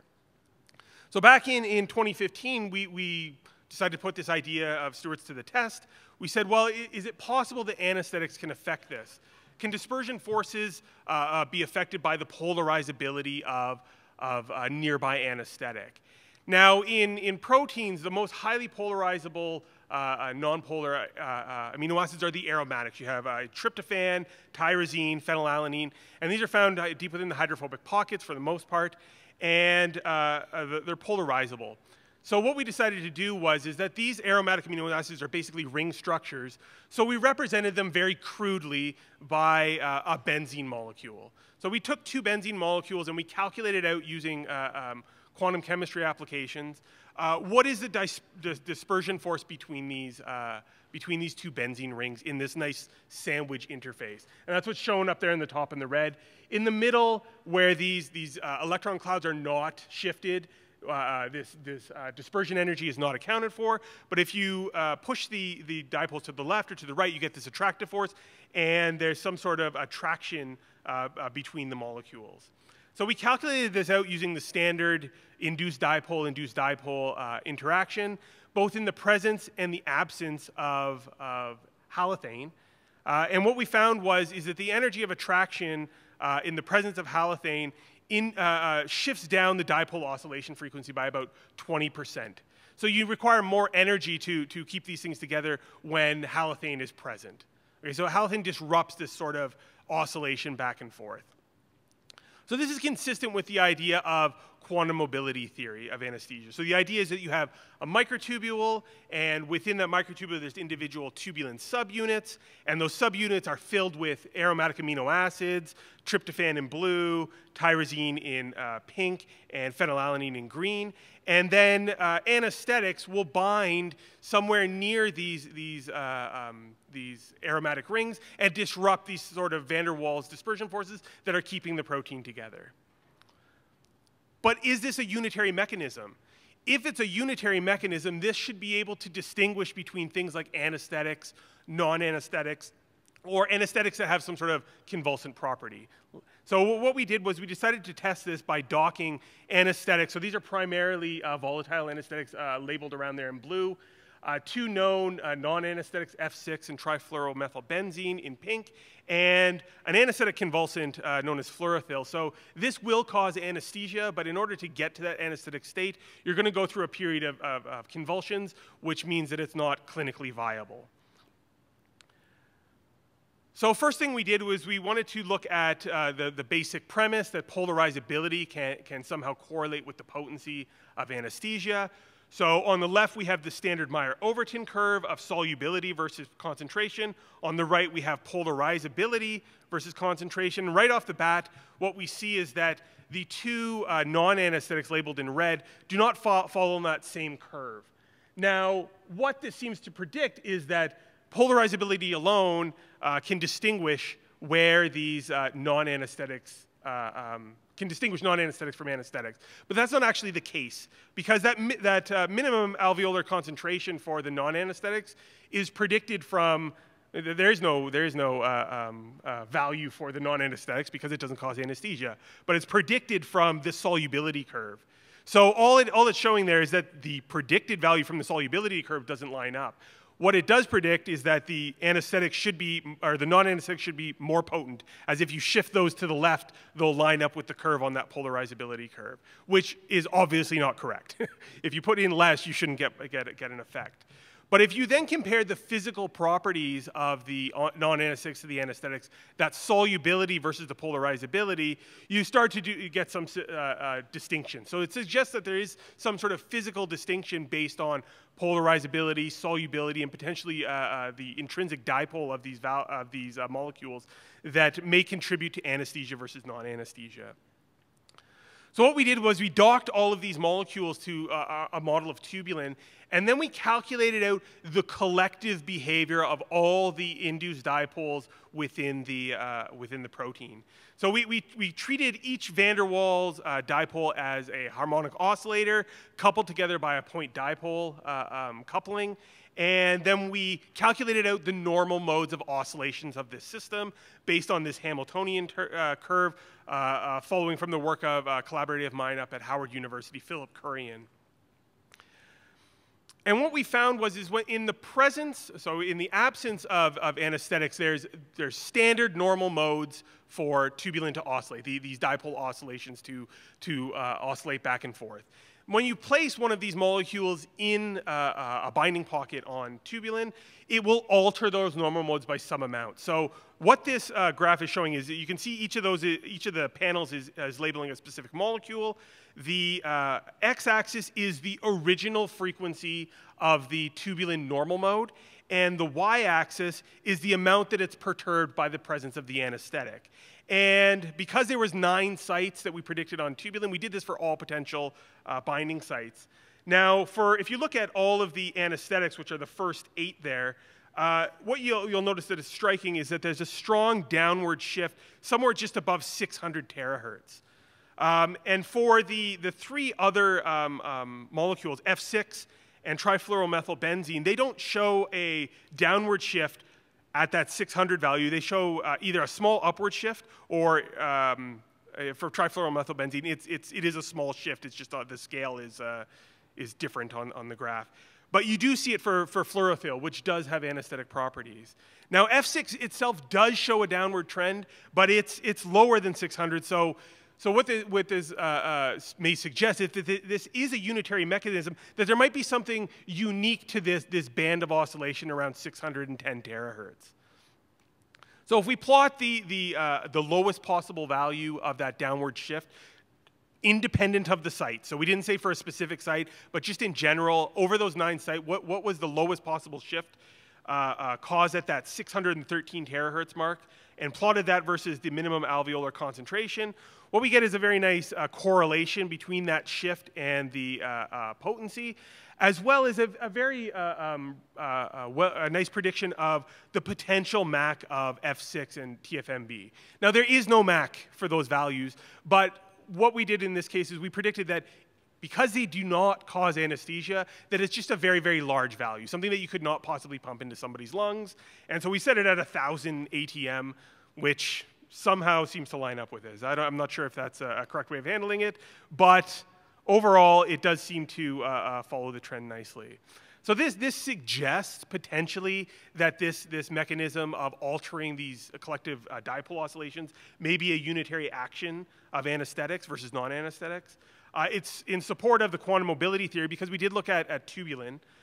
So these shifts in these van der Waals collective oscillations may contribute to weakening of the microtubule cytoskeleton by throwing these things off resonance. So if you have one tubulin that's oscillating at its normal frequencies and another one that's oscillating at these depressed frequencies, they're not oscillating in the same way anymore, and it can reduce the mode of attraction. But it wouldn't destroy the overall structure of the protein unless you had a very, very, very high concentration of these anesthetics. What does remain to be seen is if this is unique to tubulin or if it's a general property of anesthetics across all membrane proteins or all potential targets. So we have heard from the previous speakers that anesthetics kind of slick the brain and non-selectively hit anywhere in the brain. Initial looks at this property does seem to suggest that this may be a general property for all proteins and not specific to tubulin. Now, in regards to that effect of off resonance, there's work by Marco Pettini's group in Marseille where they look at the electrodynamic interactions of long-distance recruitments of biomolecular partners. So if you have two biomolecules that are floating around in solution, but they're far away from one another, how do they know where their partners are? How do they attract one another? And what they showed is that these dipole moments, as they oscillate, if they're on resonance, the distance relation between the two goes as 1 over r to the power of 3.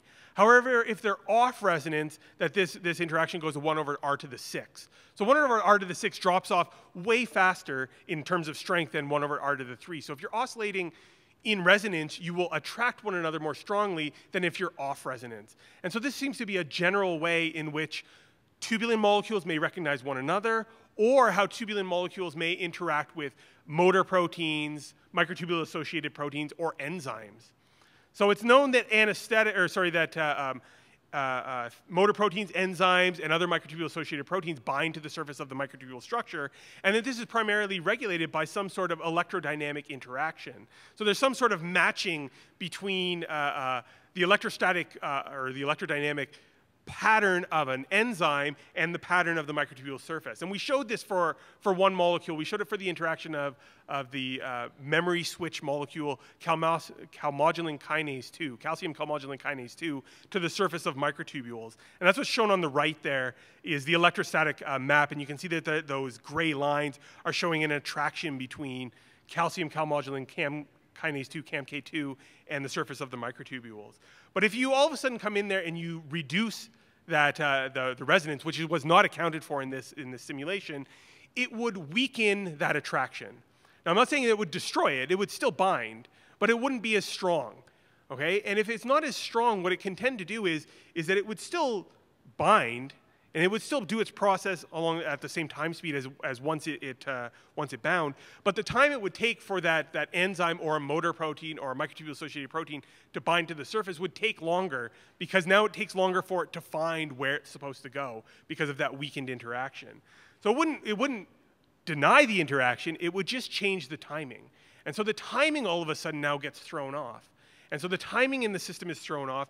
Things overall would start to get thrown off. So the transfer of motor proteins, the placement of synaptic cargo, the regulation of synaptic channels, and so forth would all be thrown off. And you could start to see changes in the timing or the synchrony between different neurons. And this would propagate back up, in theory, to these global changes across regions of the brain.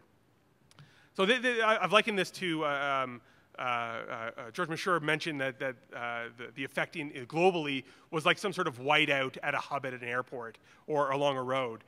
So I'm saying that this effect of anesthetics would be more like a traffic jam in the cellular processes due to the whiteout conditions. It's slower, you can still get to where you're going, but overall things are delayed. Now what does this have to do with consciousness? And so I'm going to take a brief foray over into Stuart's work. We heard from Christoph Simon that mitochondria can generate biophotons or ultra-weak photon emissions due to reactive oxygen species that they emit. Now, one thing that's known is that these ultra-weak photon emissions, the way that these reactive oxygen species recombine, there's many pathways that it can go through to create these photons. One way is the way that I've highlighted there in red is that an excited carbonyl group or excited carbonyl group in a protein or other molecule can non-radiatively transfer its energy from the excited state to some sort of chromophore within another system.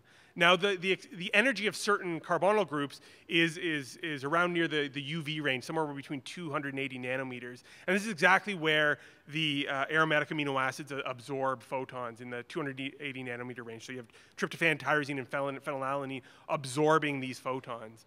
Now, if these microtubules, which tend to co-localize strongly with mitochondria in neurons, could absorb these photons, then potentially you would have the potential of this exciton energy, or the excited states caused in these aromatic amino acids, transferring energy through the tubulin protein and potentially microtubules. So we modeled this a few years ago based on the methodology that they look at to transfer photon energy in photosynthetic systems. And we found that based on tryptophan alone, that tubulin in and of itself is capable of absorbing these photons and transferring it in a quantum coherent manner. And this obviously has implications for Stuart's ideas of quantum computation within the brain in relations to OR. So these networks of tryptophan molecules or other aromatics within tubulin could potentially transfer these excitations. And if it's these excitations which are forming the basis for some sort of quantum computation, then what you would expect is that anesthetics would somehow disrupt this sort of energy transfer. And if you look at where the anesthetics bind, from our predictions, this obviously needs to be confirmed in experiment, we find that these anesthetic binding sites are very, very close to the intrinsic tryptophans that are within tubulin. So the next step is to look at how does this energy transfer vary in the presence and absence of tubulin. Or sorry, in the presence of absence of some sort of anesthetic molecule. So in summary, I would like to say, as we heard from Dr. Eckenhoff's group, is that microtubules seem to be an on-pathway target for anesthetics. However, there are many, many potential other sites. Binding of anesthetics to microtubules occurs in hydrophobic pockets, which contain these highly polarizable aromatic amino acids. Binding of anesthetics to within these pockets seems to alter van der Waals collective oscillations within the proteins, which seems to be consistent with their potency. As well, non-anesthetics do not seem to follow, or do seem to follow these trends in some regards, but do not seem to alter these oscillations to the same degree as anesthetics.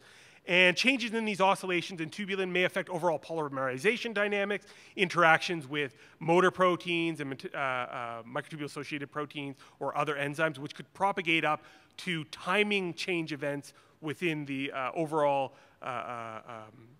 neuron signaling system, which could propagate to global changes in the brain. And it could also affect some sort of energy transfer pathways, somehow contributing to both postoperative cognitive dysfunction and potentially loss of consciousness via these mechanisms of quantum mobility theory or OR. I'd like to thank my team at the Institute for Neuroimmune Medicine, My group is up there in the upper right-hand corner. As well as I'd like to acknowledge my collaborators, Jack Tazinski at the University of Alberta, Stuart Hammerhoff at the University of Arizona, and Dr. Philip Kurian at Howard University in Washington, D.C., as well as our funders, primarily from our universities, as well as NSERC. Thank you very much.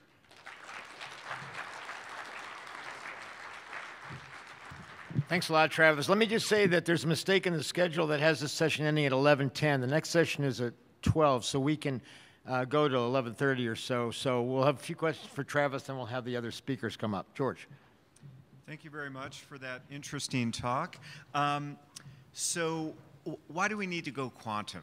All right, you've put together a compelling picture of the time scale getting disrupted and the end, right? Right. I mean, why can't we just say this is going to impair normal temporal organization of neuronal function, and once you start slowing things down and dysregulating that, higher order activities are really going to start to fall apart. So why do we need to take this quantum leap, if you will, and talk about these other aspects that just seem to be superfluous to a compelling explanation for why right, and I would like to draw the line there. So there's a point up until the anesthetics. I wanted to allude to our other work. So you don't need to go that way. You can, but for these interactions of the anesthetics disrupting these collective oscillations, that in and of itself could be the endpoint. But that doesn't give rise to some sort of mechanism of consciousness. And that's why I'm alluding to the OR theory, because it is one of the only mechanistic descriptions of a consciousness mechanism that we know of. Now, coming back to the collective van der Waals oscillations in and of themselves, those are quantum by nature. So you can't calculate out those unless you treat it as a quantum system. So in order to understand the way that these van der Waals forces work, you do have to appeal to that mode of calculation. And that's fine. I mean, I don't think anybody would say, quantum physics is voodoo or something. So yes, I'm sure there are forces, but that's very different. I mean, and we would say, well, you could reduce chemical interactions to physical chemical interactions to quantum effects.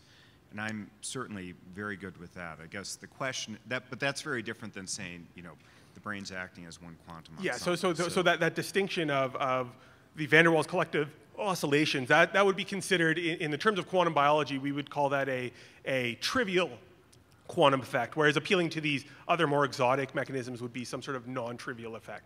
Whether it's relevant remains to be seen. Travis, thanks. I'm Stu Kaufman. I hope I may take this as a moment to suggest an idea to everybody in the room that may already be known and be in use, and that's to take a genetic approach to the questions of how pharmacological agents act. So it'll take me just a couple of minutes. Fruit flies, Drosophila, can be anesthetized with ether. Take a wild-type population of fruit flies and select on them a subpopulation that is progressively more and more sensitive to ether, so shorter duration, shorter, lower dose exposures to ether anesthetizes them. Call one the wild-type population and the other the selected mutant population. Sequence their DNA and ask for what proteins or DNA or genes are mutant. They may be in proteins, they may be in RNA. Suppose, for example, they're in proteins. It may be the case that one has upregulated some proteins or downregulated some proteins, or some of the proteins might have mutants in them or not. Where in the fly are those proteins? It may turn out that they're in receptor complexes in synapses. It may turn out that they're in the wings. It may turn out they're in the feet. It may turn out that they're microtubules. We don't know. It may turn out that they're transmembrane receptors. So we could ask that question and try to get at it. For each anesthetic agent, we could try to get at what are the genetic changes, what are the molecular changes that occur in the mutant population. Then, do you all know about second site revertins? Give me a second to tell you. You have enzyme, and it's got a mutant in it, and it no longer catalyzes a reaction. You can revert the mutant by putting an amino acid into the protein at a different site than the mutation is, and restore enzymatic activity. So imagine that we've got a protein that makes the organism incredibly sensitive to anesthesia, but it's not an upregulation, it's a mutant. look for second site revertance of that effect, and then try to restore it by putting that restored protein back into the mutant fly and see if you restore sensitivity to anesthesia. That's a doable experiment. Meanwhile, you can ask whether the altered activity of the protein is quantum or classical. And I mean, I want to think it has to do with quantum measurement, but that's a very specific hope. So one could try to ask that kind of question as well. So it may be the case that you all have thought about this and it's widely used, but if not, it may be very powerful, and I just wanted to suggest it. Thank you for that comment. That's great. I'm not sure. I'm not from that area, so I'm not sure if that's even been tried. But if it hasn't, if we can get some funding, let's do it. Good. Let's, you guys stay in line. Let's have the other speakers come up, please. Over there. I assume it's for Travis. Yes. Travis, very nice presentation. Thank you. Just a quick question for you. These are all mostly computational studies, and I wanted to know if the minimum alveolar concentration actually corresponded to appropriate numbers of molecules at the local sites, so that your dosing level was matching the simulation effects that you had. Oh my God. Well, I think you broke The brain my brain. just fell. It's unconscious now. Wow. Wow. Leave it to the anesthesiologist, right? There you go. Put the brain back together. Yes. So what our concentration was just a single molecule in the protein. So can you extrapolate from the We've done estimates before that at clinical concentrations of anesthetics at the MAC value, that there's the potential, I'm not saying that this is the way it works, is that every tubulin in a given neuron could have one anesthetic molecule. Now, I don't think that's the case. I think that anesthetics go willy-nilly wherever they're going to go. But for the most part, you don't need every single tubulin to have one of these anesthetic molecules. But because there's so many tubulin molecules within a given cell, there's a high degree of propensity for them to have at least So at least, with horseshoes and hand grenades, you're in the right orders of magnitude. Yes. Okay. Yeah. Thank you. Let's let Rod say. I just wanted to respond to the previous comment about the genetic approaches.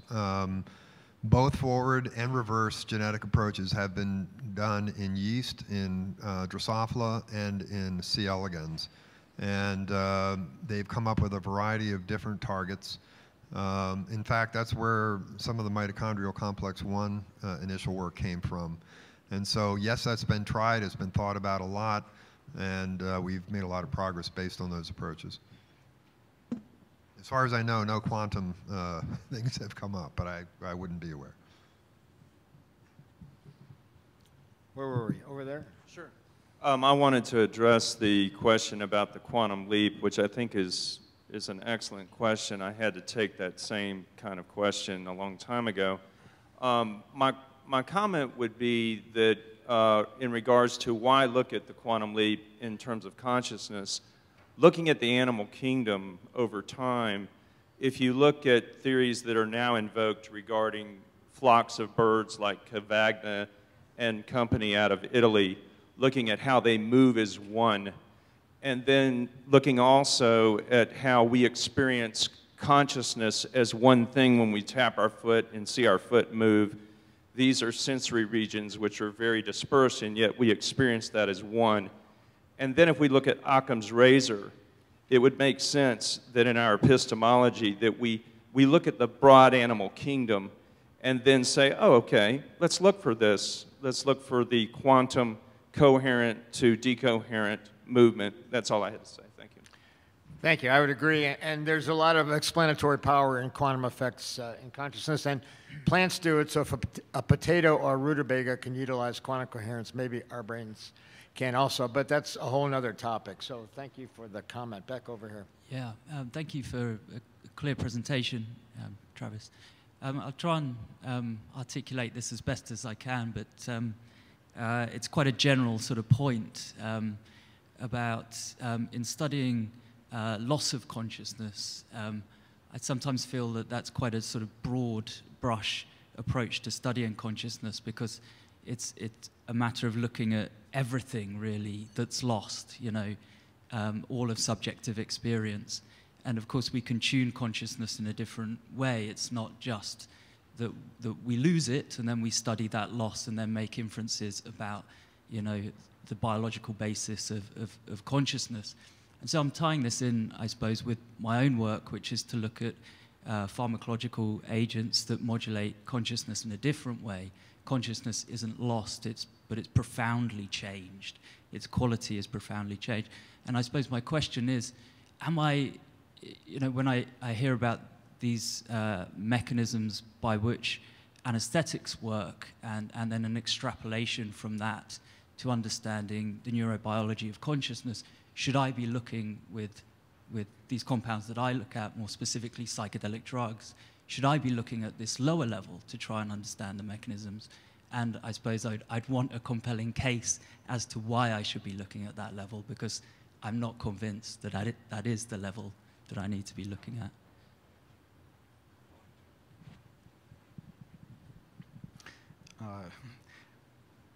A good explanation, a satisfying explanation for any process, consciousness, change in consciousness or loss of consciousness, I think has to be answered at many levels. And there's not just one to choose. And when we think about a unitary mechanism for anything, loss of consciousness under anesthesia, we can also think about unitary mechanisms all the way from a molecular quantum level to a cellular or network level or to a global level. I think it's an unsatisfying explanation that stays at one level.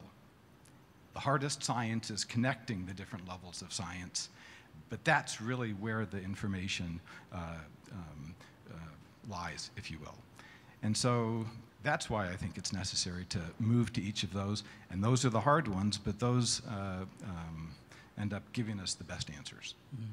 So should I be looking at sort of microtubule dynamics with psychedelics? Do I need to be looking there in order to understand how psychedelics are working in the brain? I would say yes. That's something we're currently actively looking at. The one thing that, if you note, looking at a lot of the psychedelics, is that they're ring structures, which are very similar to these aromatic amino acids. So it's our theory that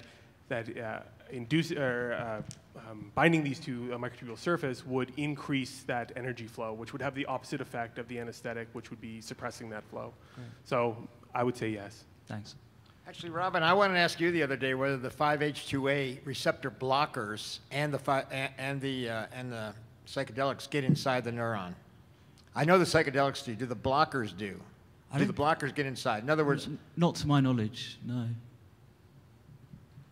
Yeah, just to follow up on that, fortunately, you won't have to look at these various levels because there already are a lot of people working at a cellular, synaptic, molecular level with, not a lot of people, but some people working at these various levels. So just follow the literature and enjoy it. Yes, so I have two short questions. So the first one, we've heard a lot about anesthetics that affect depolarization of neurons, propagation of action potential in the axon, and neurotransmitter release, and also those that bind to microtubules.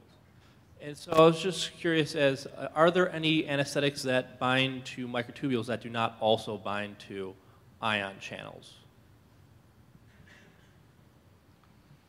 it's my understanding not all anesthetics bind to all ion channels. Like Correct, but all they all bind to anesthetics microtubules. bind to an ion channel may also bind to a microtubule.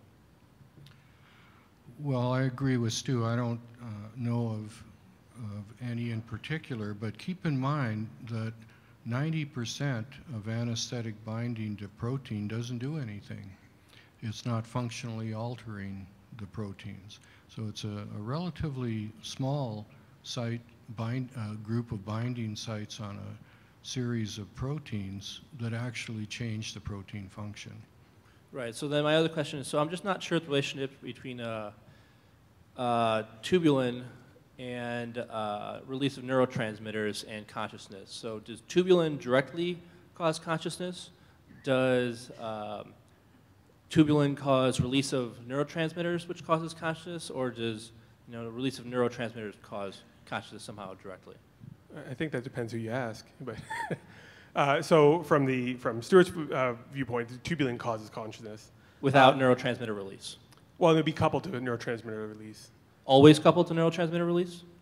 Well, there's many neurons that don't have axons. So, but they release neurotransmitters.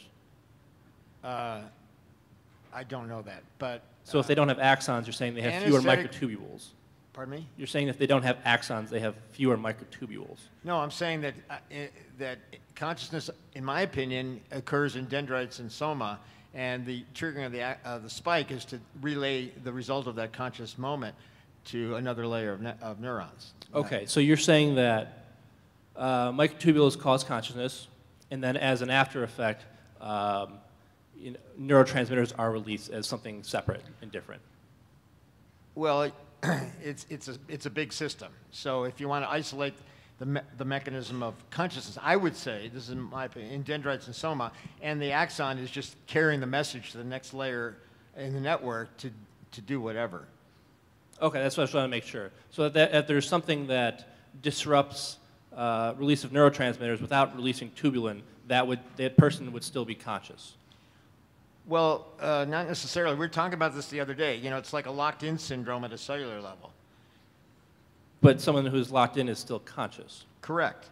So at a cellular level, yeah, there would still be consciousness even if there's no spike. That's so after they came out of that, pardon me? After you took that drug away, they would come out of that state and they would have remembered that they were conscious during that state when the neurotransmitters were blocked.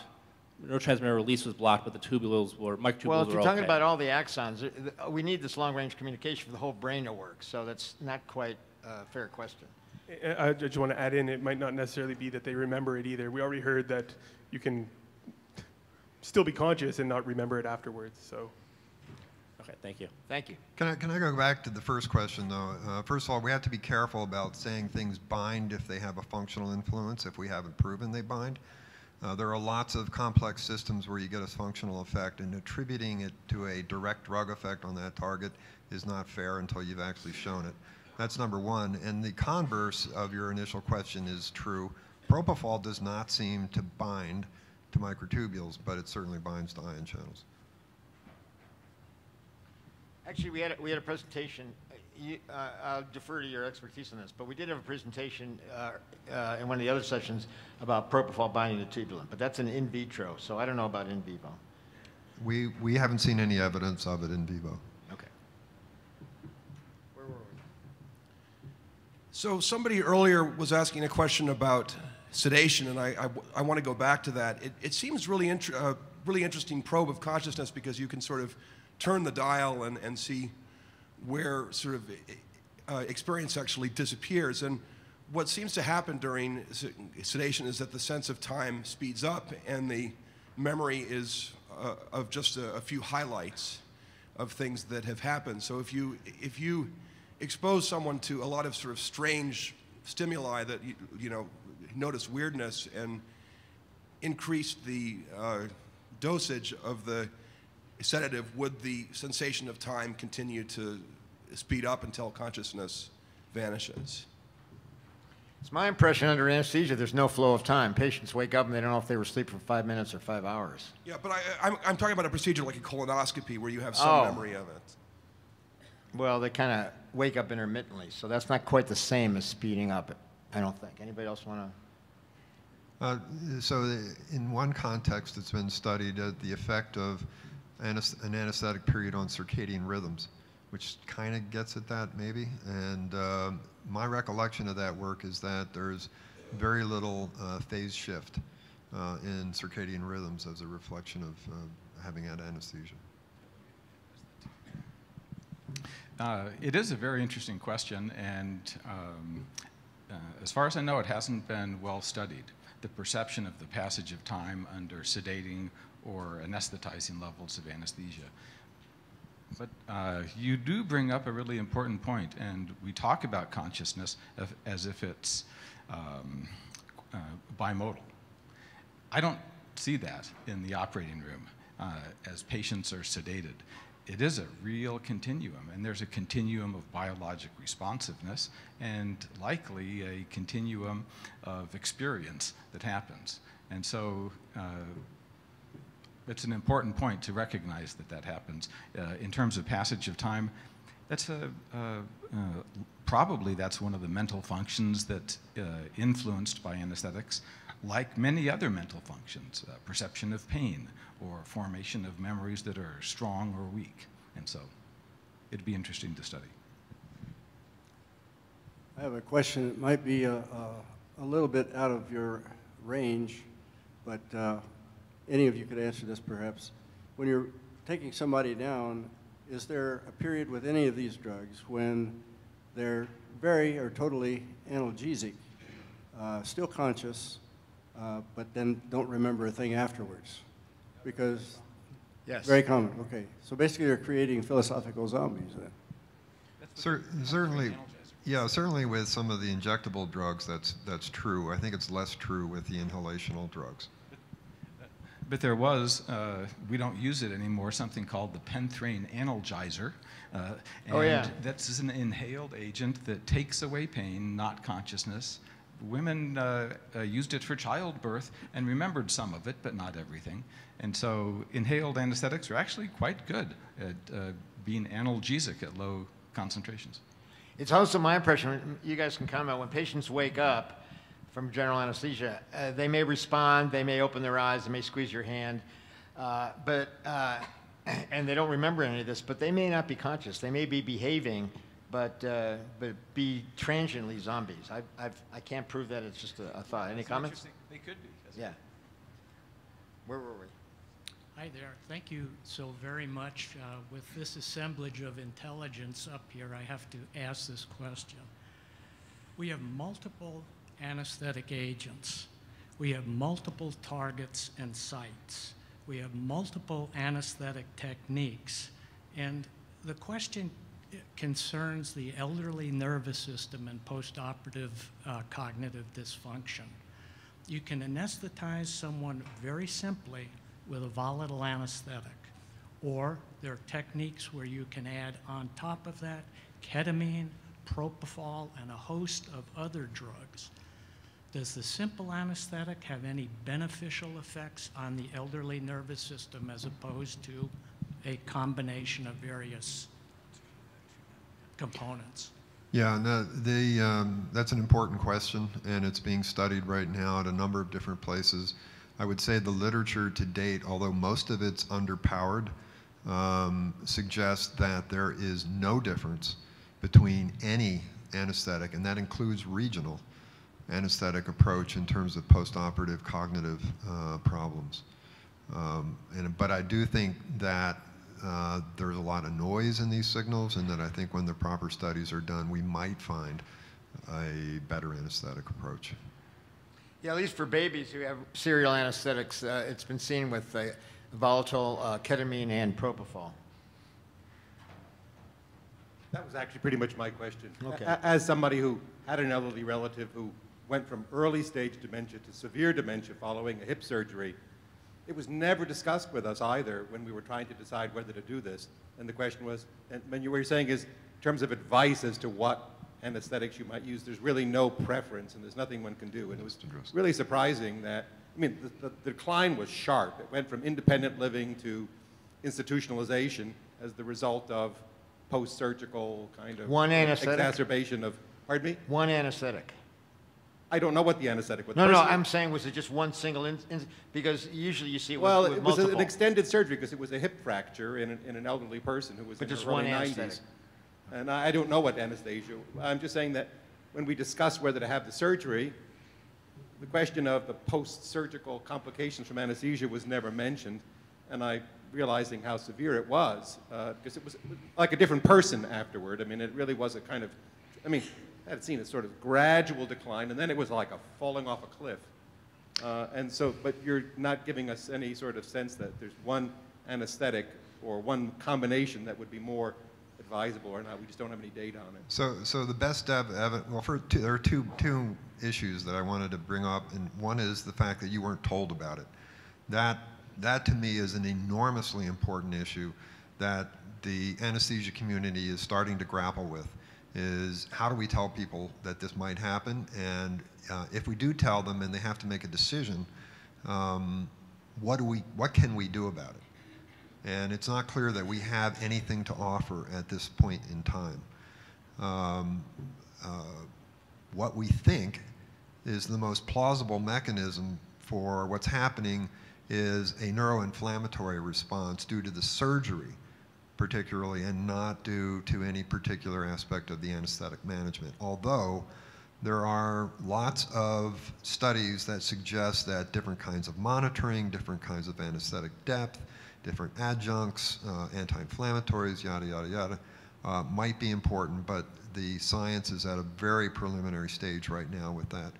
There's a summit that's going to be happening in June in DC that involves the AARP, the ASA, the American College of Surgeons, that's going to grapple with this question to try to hammer out what best practices actually are and then disseminate that to the broad community.